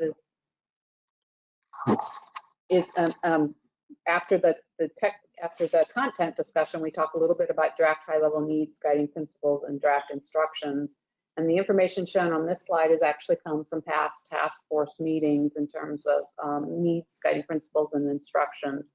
So for high-level needs, some of them have been just what we were speaking about: affordable rural broadband service, right-of-way policies, and upgrading existing utilities, as well as the related efforts of supporting education and training, economic diversity and economic development, and retaining and attracting business and jobs.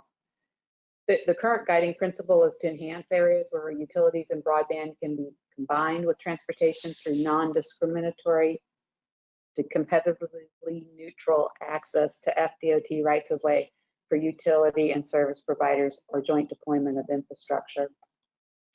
And then believe it or not, there also have been some draft instructions that the group has come with, and that was to maximize opportunities for expansion or interconnectedness. And the group has already talked about the conduit or digging once kind of policy. Enhancing transportation and infrastructure planning processes through master planning was another recommendation from the task force, and then using partnerships to leverage larger providers to provide service to smaller communities. So what we wanted to do now is open the discussion up after what you heard today to see what kind of additions, adjustments, refinements make sense for any of these components, but primarily for the guiding principles and instructions based on what you heard from the panel and Will. And we will use the raise hands again to provide task force members to weigh in on what other instructions, what other changes to the guiding principles they feel are appropriate. Okay. Is there, I know some people had their hands up before. Did you want to rephrase it now, or?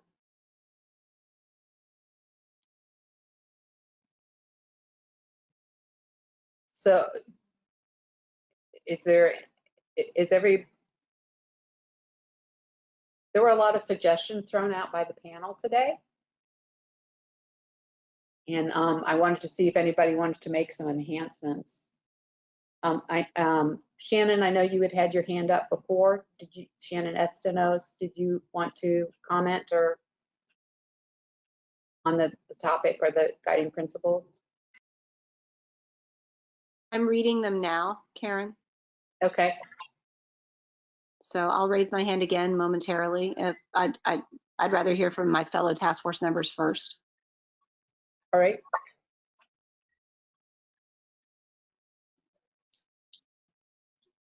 So let me start with the needs. Do the needs look fairly complete? We've covered everything related to broadband for needs, maybe, while people are reading through them. And it is, So it's the provision of service as well as the associated. Okay. And then the draft guiding principles. The draft guiding principle, we have the one principle.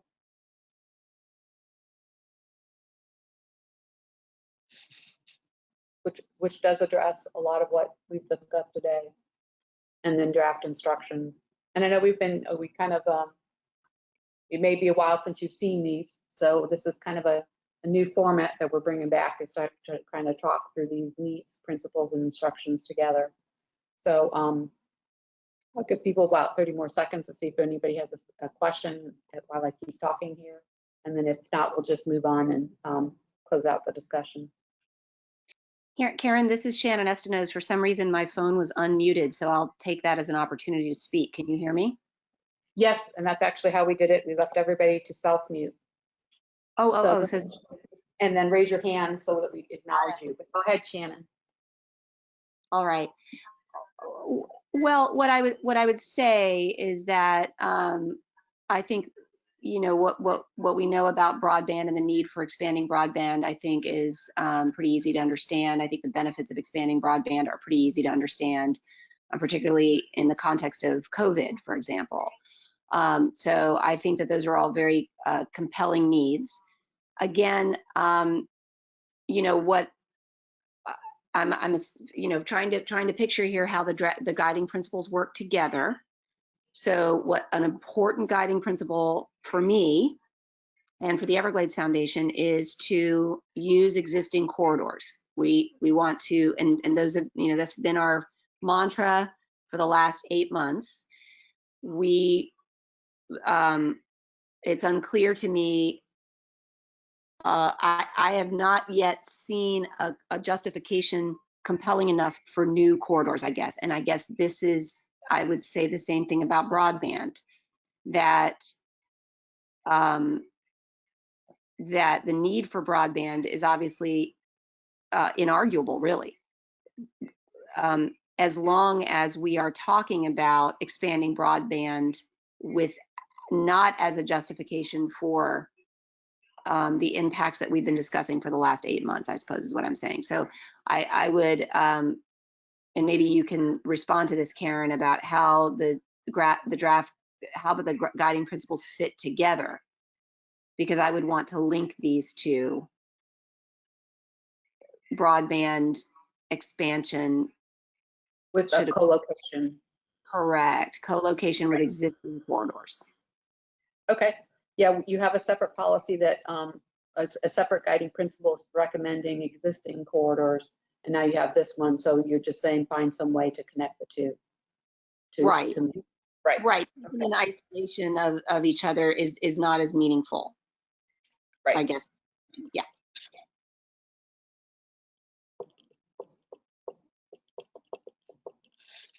Any other statements or comments or thoughts? Andrew? Dickman? You want to take yourself off mute? Oh, now you can take yourself off mute. Sorry about that. Am I on mute or off mute? You're good now. All right, great. So, in the kitchen. All right, so yeah, I'm still on wireless. So guiding principle, I get it. We're not here to talk about just broadband and how do you get it out. I know the panelists were very somewhat critical of government and its role, but if anybody thinks government's not involved already, I think they're naive. But here's the thing, okay, if we have to attach it to a guiding principle of a corridor, I think that if you're going to use a corridor based on public funds and taxpayers' funds, and you're going to lay conduit to get to markets in the rural areas, then I don't know why those private companies should gain a profit from that.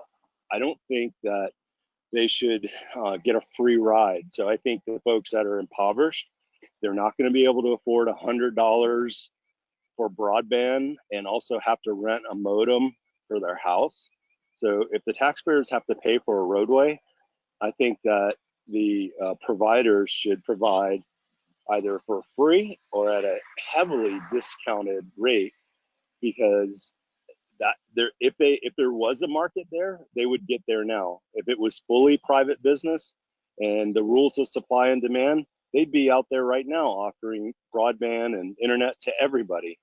So that's my suggestion for a guiding principle, that if a roadway is built, however it's built, yes, of course, conduit should be laid for as strong a fiber as possible to deploy.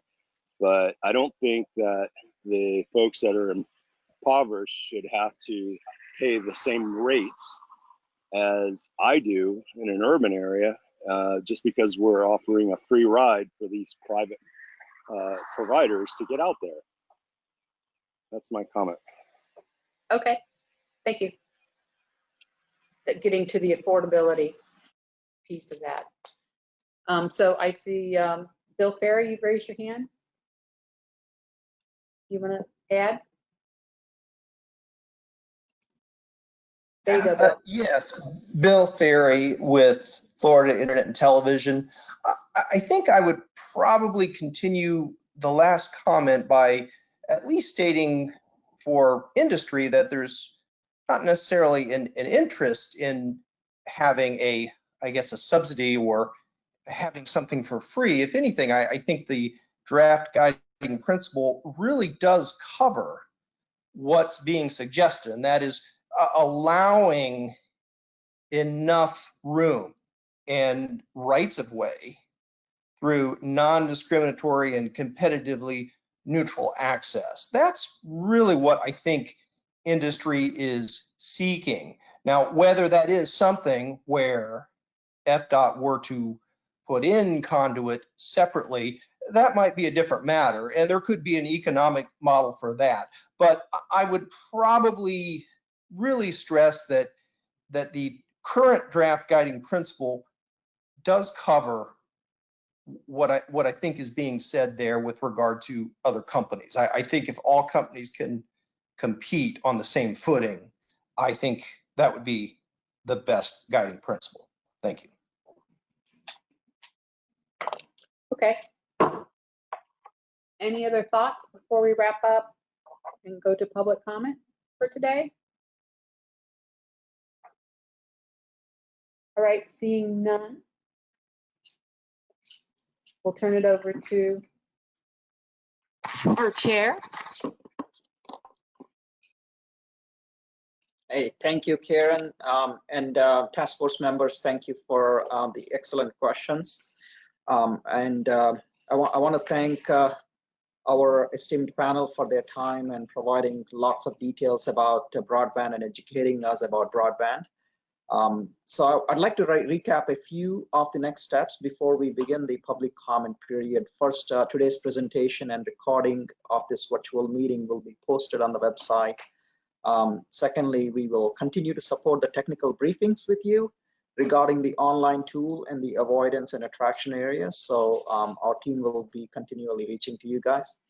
Third, we have scheduled another virtual meeting on June 24th to continue our work on high-level needs and guiding principles. Finally, we will be in touch with you as soon as we have a sense of the timing of future in-person meetings. This concludes our formal presentation for today. We will now move on to the public comment period of our webinar. I want to continue to emphasize how important this input is to the process, and that public comment during our meetings and webinars is not the only way for the public to provide their input to us. Public comments may be submitted at any time to fdot.listens@dot.state.fl.us and will become part of the public record. Let us now hear comments from members of the public who signed up to comment and are on the webinar with us today. Karen? Great, thank you, LK. We're going to go to the public comment period. It's expected to last about an hour. As always, we encourage everyone to stay engaged during this portion of the webinar. Requests to comment that was received by 5 p.m. yesterday will be addressed during the public comment period in the order that the request was made. If you do not respond when you are called, we will provide a second chance at the end of the public comment period in case you had to step away. When your name is called to actually speak, we will unmute your line in order for you to provide comment within your allotted 3 minutes. You will hear a tone when you have 30 seconds remaining, and then another when your time is up. The line will be muted after 3 minutes, so please keep your eye on the clock and listen for the tones. If you have more information to share with the group, you can provide additional comments in writing for further consideration, sending those comments anytime to fdot.listens@dot.state.fl.us. Only one person at a time will be unmuted. If you have self-muted, please make sure to unmute and before speaking. So with that, I am going to identify the first 3 speakers and for the public comment period. We have Lindsay Cross from St. Petersburg, then Michael McGrath from Fort Myers, and Amy Datz from Tallahassee. So first up is Lindsay Cross.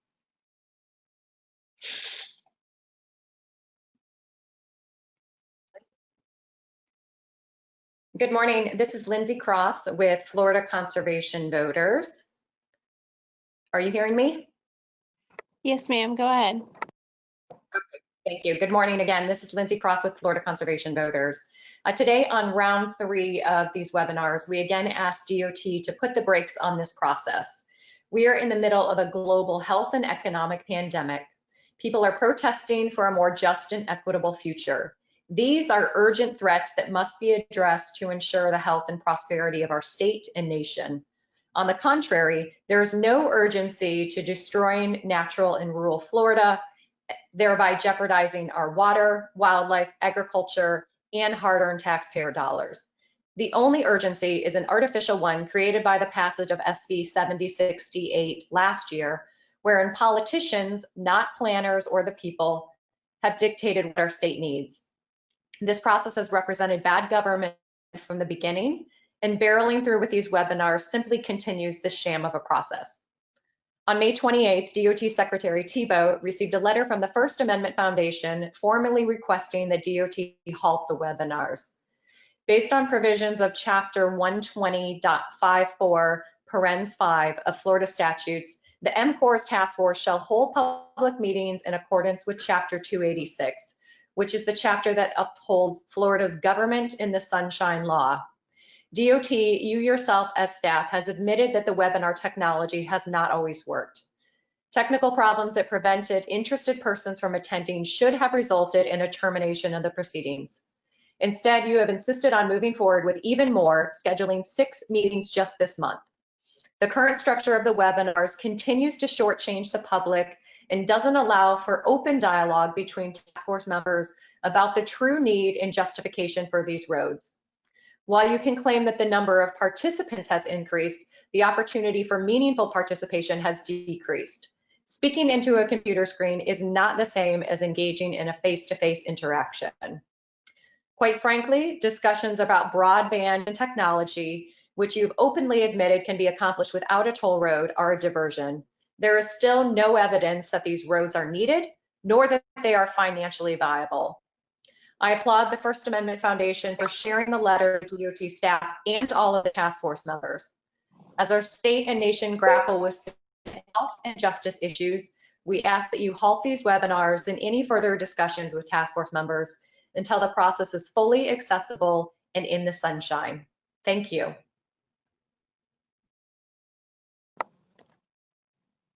Thank you, Ms. Cross. Up next,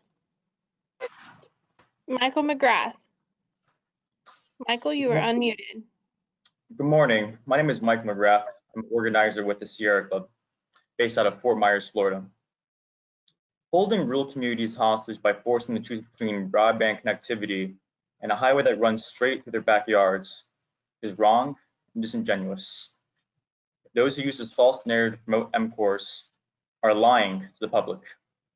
Rural communities do not have to make that choice. Here is the truth.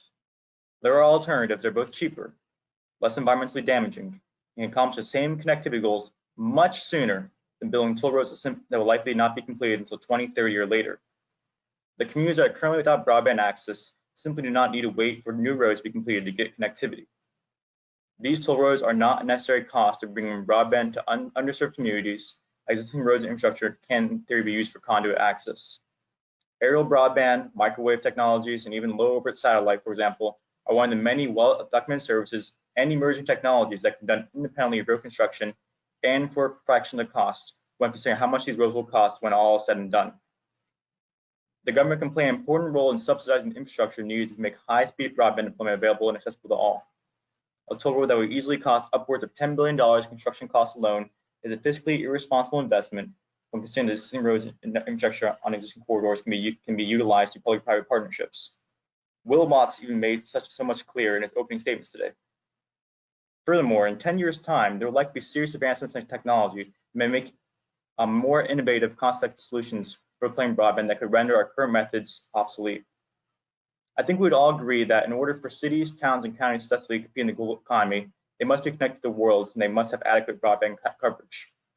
This much has been revealed to be acutely true in light of this global pandemic and how many of us have been forced to work remotely. We need real solutions, and we need them now.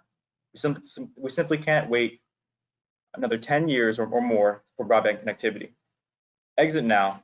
Don't build a road. Bring high-speed broadband independently instead. Thank you.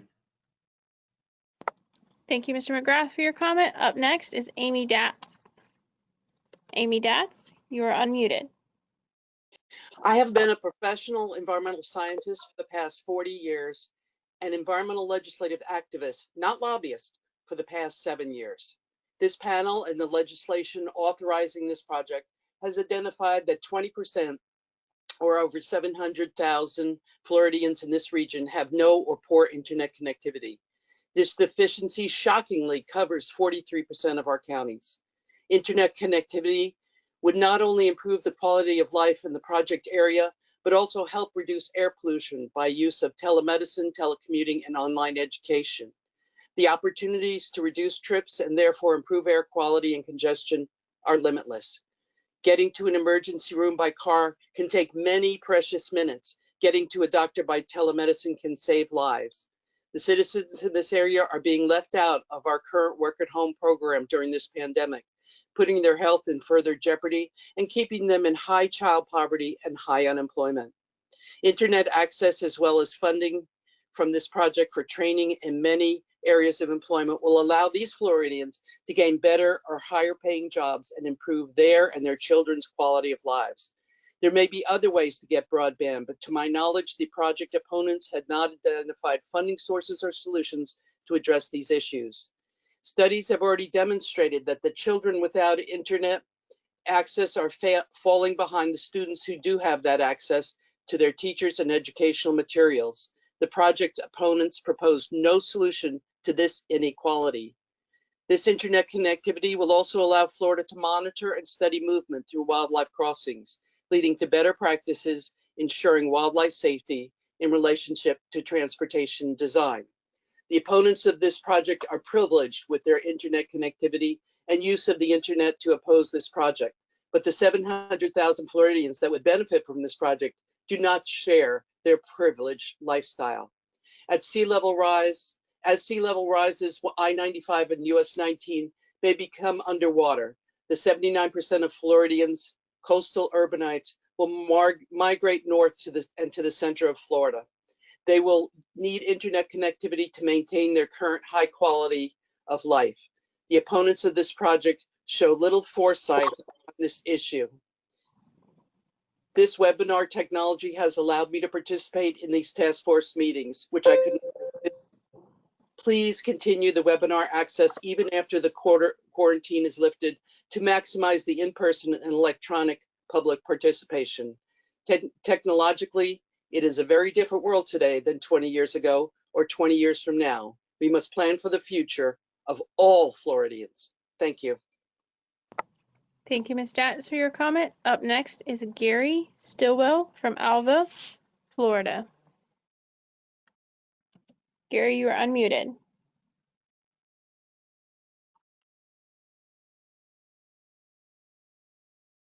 Gary Stillwell, you're unmuted.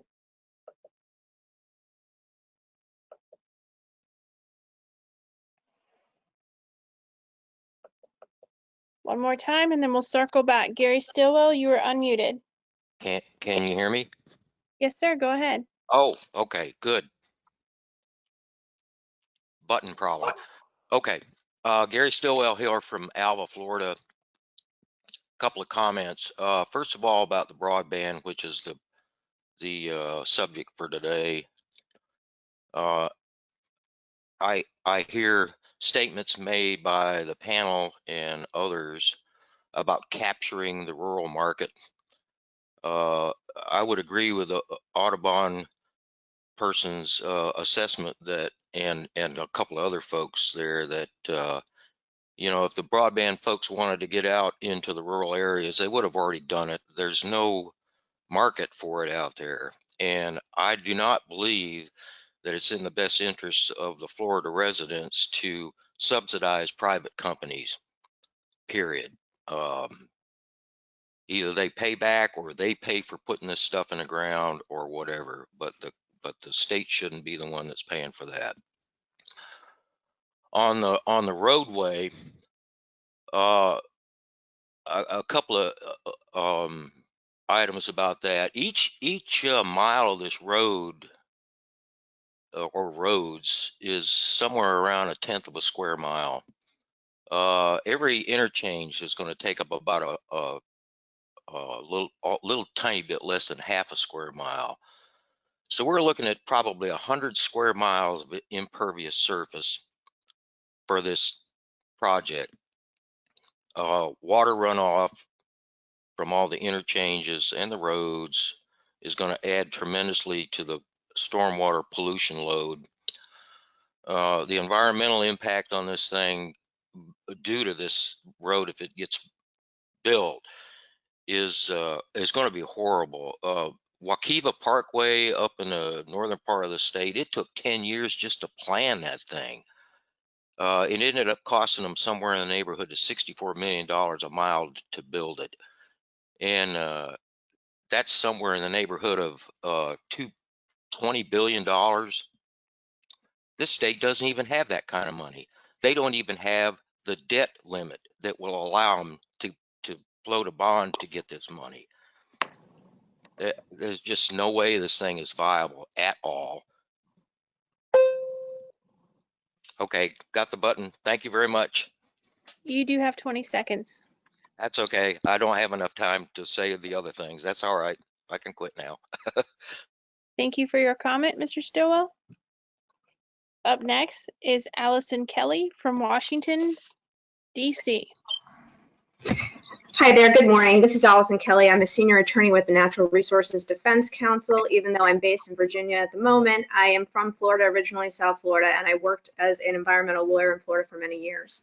I now direct NRDC's land work in South Florida, which includes protections for endangered species like the Florida panther.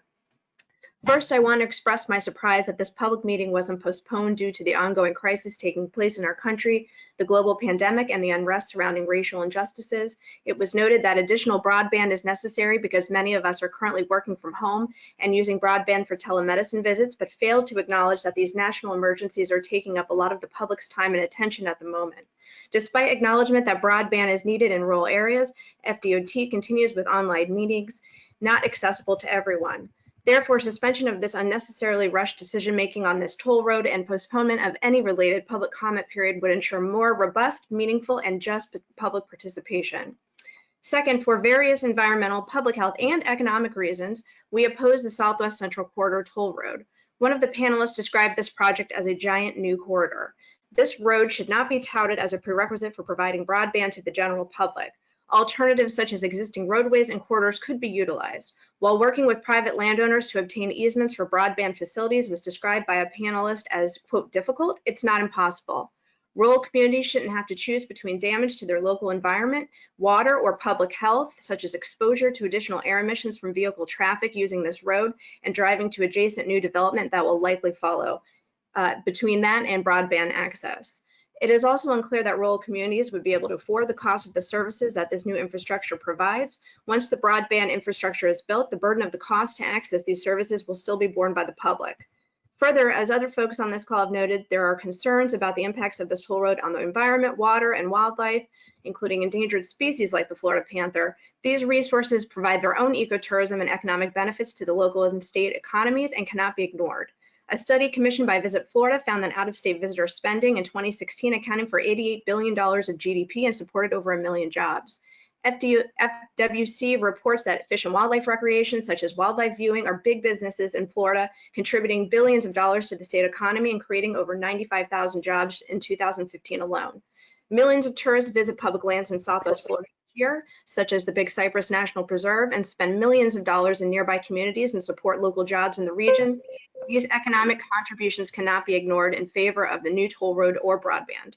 Also, many species threatened by this corridor, including the panther, are critically endangered. There are fewer than 200 remaining in the world and a single population in South Florida. In order for panther to recover and survive, agencies must stop allowing further destruction and fragmentation of limited remaining primary, secondary, and potential dispersal habitat. No amount of habitat loss is acceptable. Therefore, we ask that you shelf this plan at least until the national emergencies are over and allow for more robust and inclusive. Thank you for your comment, Ms. Kelly. Up next, Herman Younger. Herman? Hello. Hello, my name is Herman Younger. I'm an organizing representative for the Sierra Club based in Gainesville, Florida. Last week, the First Amendment Foundation addressed the Florida Department of Transportation's failure to follow the law during the April and May MCORS webinars. Florida Administrative Code Rule 28-109.004 specifically applies the Sunshine Law to all meetings conducted by state agencies. The rule states that, quote, if during the course of a CMT proceeding, technical problems develop with the communications network that prevent interested persons from attending, the agency shall terminate the proceeding until the problems have been corrected, end quote. Since April, FDOT has already completed at least 7 MCORS task force webinars with various technical and communication errors. Rather than terminating the meetings immediately as required by law, FDOT continued to conduct the webinars, therefore violating Florida's Sunshine Law. If FDOT cannot provide access to, quote, all interested persons, end quote, it cannot proceed further without violating Florida law. Stop the illegal webinars. Stop the rush to rubber stamp MCORS. Thank you.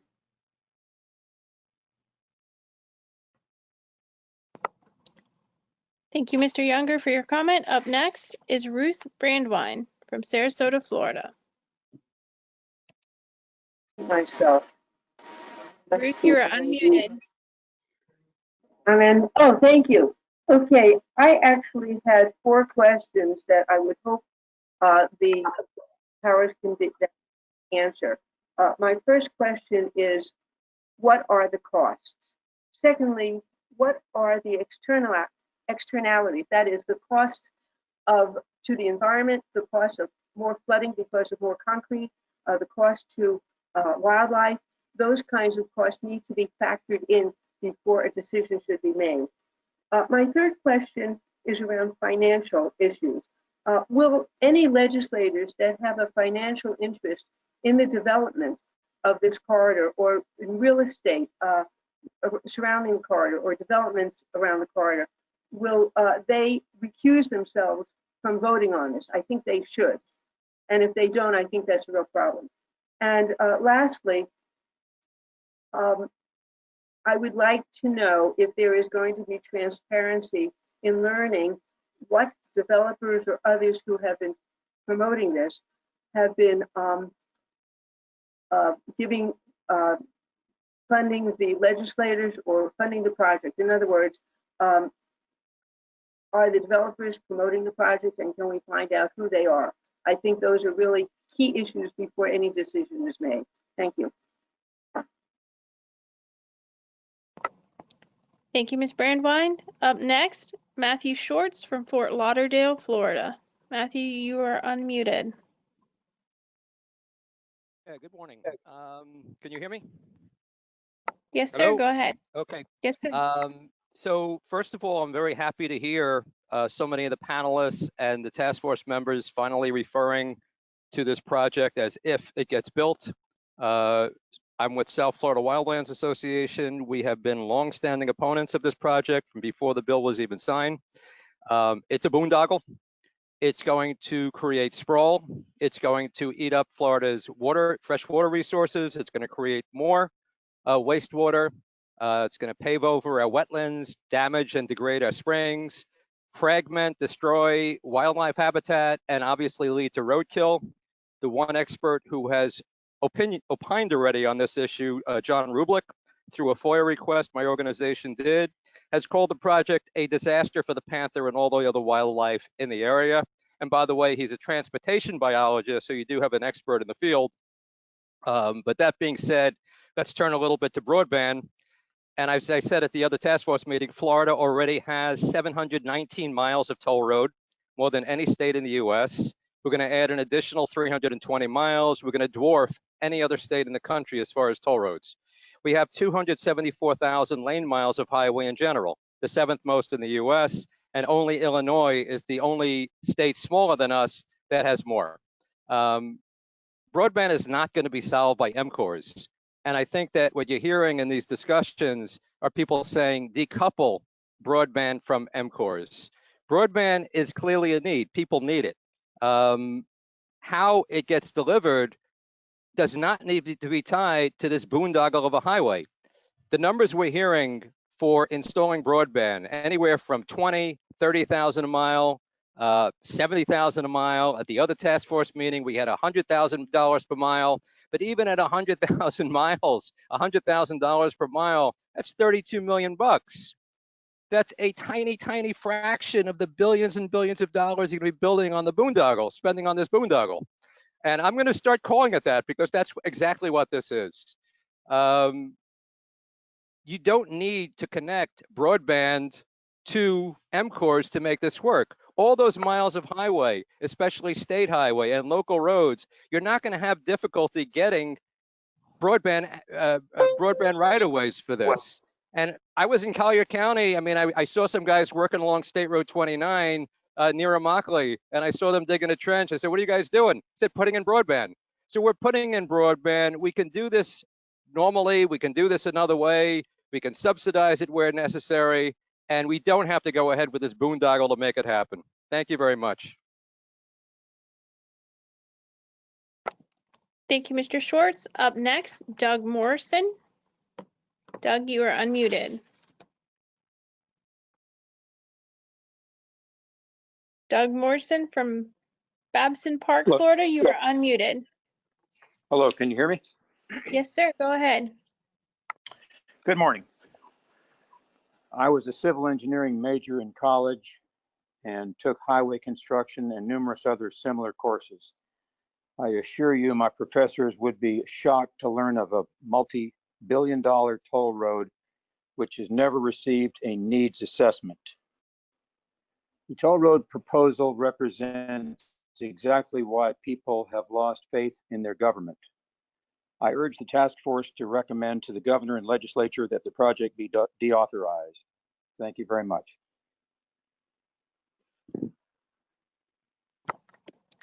Thank you, Mr. Morrison, for your comment. Up next is John Himberg from Mr. Himberg, you are unmuted. Thank you. I'm John Heimberg from Umatilla, Florida, a retired pre-K teacher. First of all, I want to direct you once again to the guidance provided by the National Environmental Policy Act, NEPA, related acts, and the guidance from federal agencies, excuse me, that oversee the implementation of projects such as this one. I'm particularly concerned that this project communicate directly, clearly, and adequately to the potentially affected communities the key elements that are required in the NEPA process, specifically purpose and need, alternatives, affected environment, and environmental consequences. Every time we lay down more pavement on the surface of the Earth, we create or increase stormwater runoff, heat and light reflecting surfaces, particulate matter pollution on the surface and in the air, and noise and other intrusions on the natural biocycle of life. We have paved over so much of the Earth that, along with our other land mismanagement practices, we are causing the loss of insects at an alarming rate.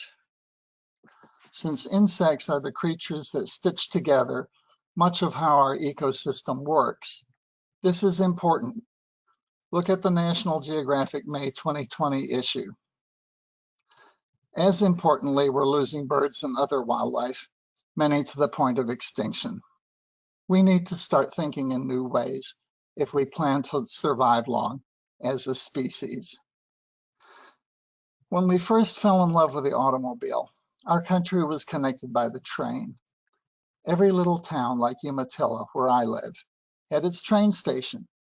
People could get around. As roads grew, so did the oil and other car-related industries and their political influence. Early on, we saw the elimination of mass transit as bus companies bought up trolley systems in the cities, and interstate highways caused train service in small towns to be reduced or terminated. Until we catch up on our investment in green transportation, right now a minuscule percentage of our public dollars compared with road construction, and take care of the significant arrears in our maintenance obligations for the roads, highways, and bridges we already have, more expansion of infrastructure for fossil fuel usage cannot be justified. Thank you. Thank you for your comment. Mr. Hamburg, up next is Susan Caruso from Broward, Florida. Susan, you are unmuted. Hi, good morning. Can you hear me? Yes, ma'am. Go ahead. Thank you. I've been listening to the panel discussions, some today and all of Tuesdays, and I suspect very strongly that if anybody had asked you 2 years ago, what is the best way to implement broadband in underserved communities, not one of you would say, well, let's build a toll road that will lay cable or conduit all the way from Alligator Alley up to the Georgia border, plowing over water resources, agricultural lands, wild spaces. I doubt that would have entered anybody's mind, including the task force members. So what I'm hearing from most of you is that there are better ways to do this, because you're still going to have to tie into that conduit, which costs you. You're still going to have to do relocation of your existing conduit, and then getting to the last mile to those underserved consumers is really the biggest issue of all, and nothing in this plan accounts for that. So it seems ludicrous to go ahead with a toll road on that basis. Instead, I would suggest also that you build all those rural co-ops, that you do the cooperation with private and public sector, with local communities that you talked about that have worked, and continue in that way and get federal dollars and maybe state dollars to do so. But more importantly, it's about giving jobs to the people in those underserved communities, maybe job training, small business loans, getting the clean energy sector going, maybe work in broadband communication in those areas. And then those people will come out of poverty and be able to afford broadband systems in their home. So to me, this is not the way to go about achieving any of those goals with broadband and jobs. There's a better way to do all of those things. So please implement no build, or at least wait until those people without connectivity can come and speak for themselves in front of you. Thank you. Thank you, Ms. Russo, for your comment. Up next, Kimberly Heese from Boca Raton, Florida. Kimberly, you are unmuted. Hi, my name is Kim Heisey. I'm from Delray Beach. I've spoken at several other task force meetings, and I really think this is a really important project.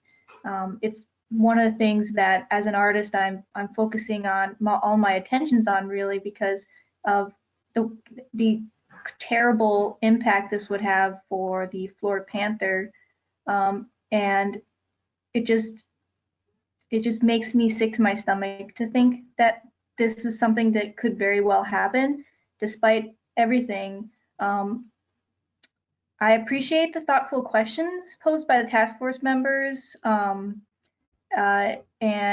one of the things that I was thinking about is just because it's easier to run internet cable along a road doesn't mean we need a road.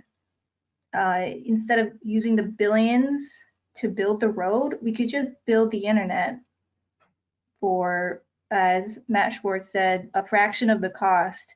The purpose, we can't forget that the purpose of these toll roads is specifically to bring new housing and development into these areas, and even more than that, to fill the pockets of people of special interest. That's why it was put, that's why it is in existence right now.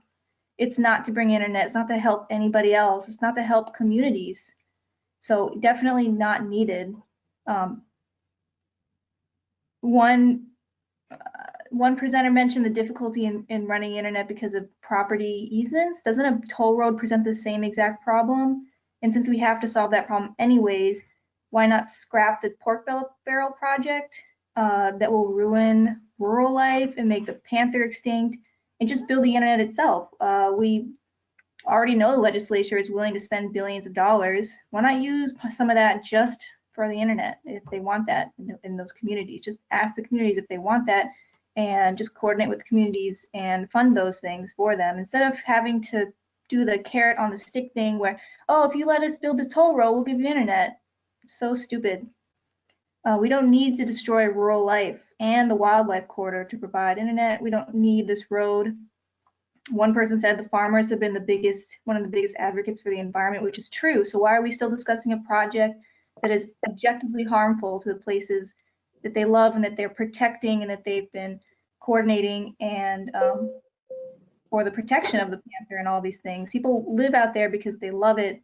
They don't need a toll road. They don't want a toll road. They don't want more people in these areas. So yeah, just please recommend no build. We don't need this. We don't want this. Thank you. Thank you for your comment.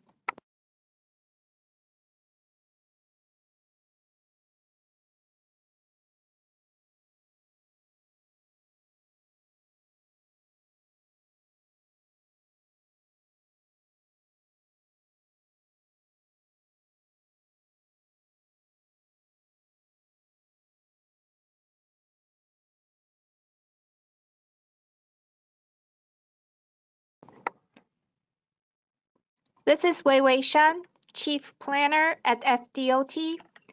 This concludes the public comment segment of the webinar. Thank you to all the commenters for taking time and speaking about this very important topic. Public input is vital to the MCourse process.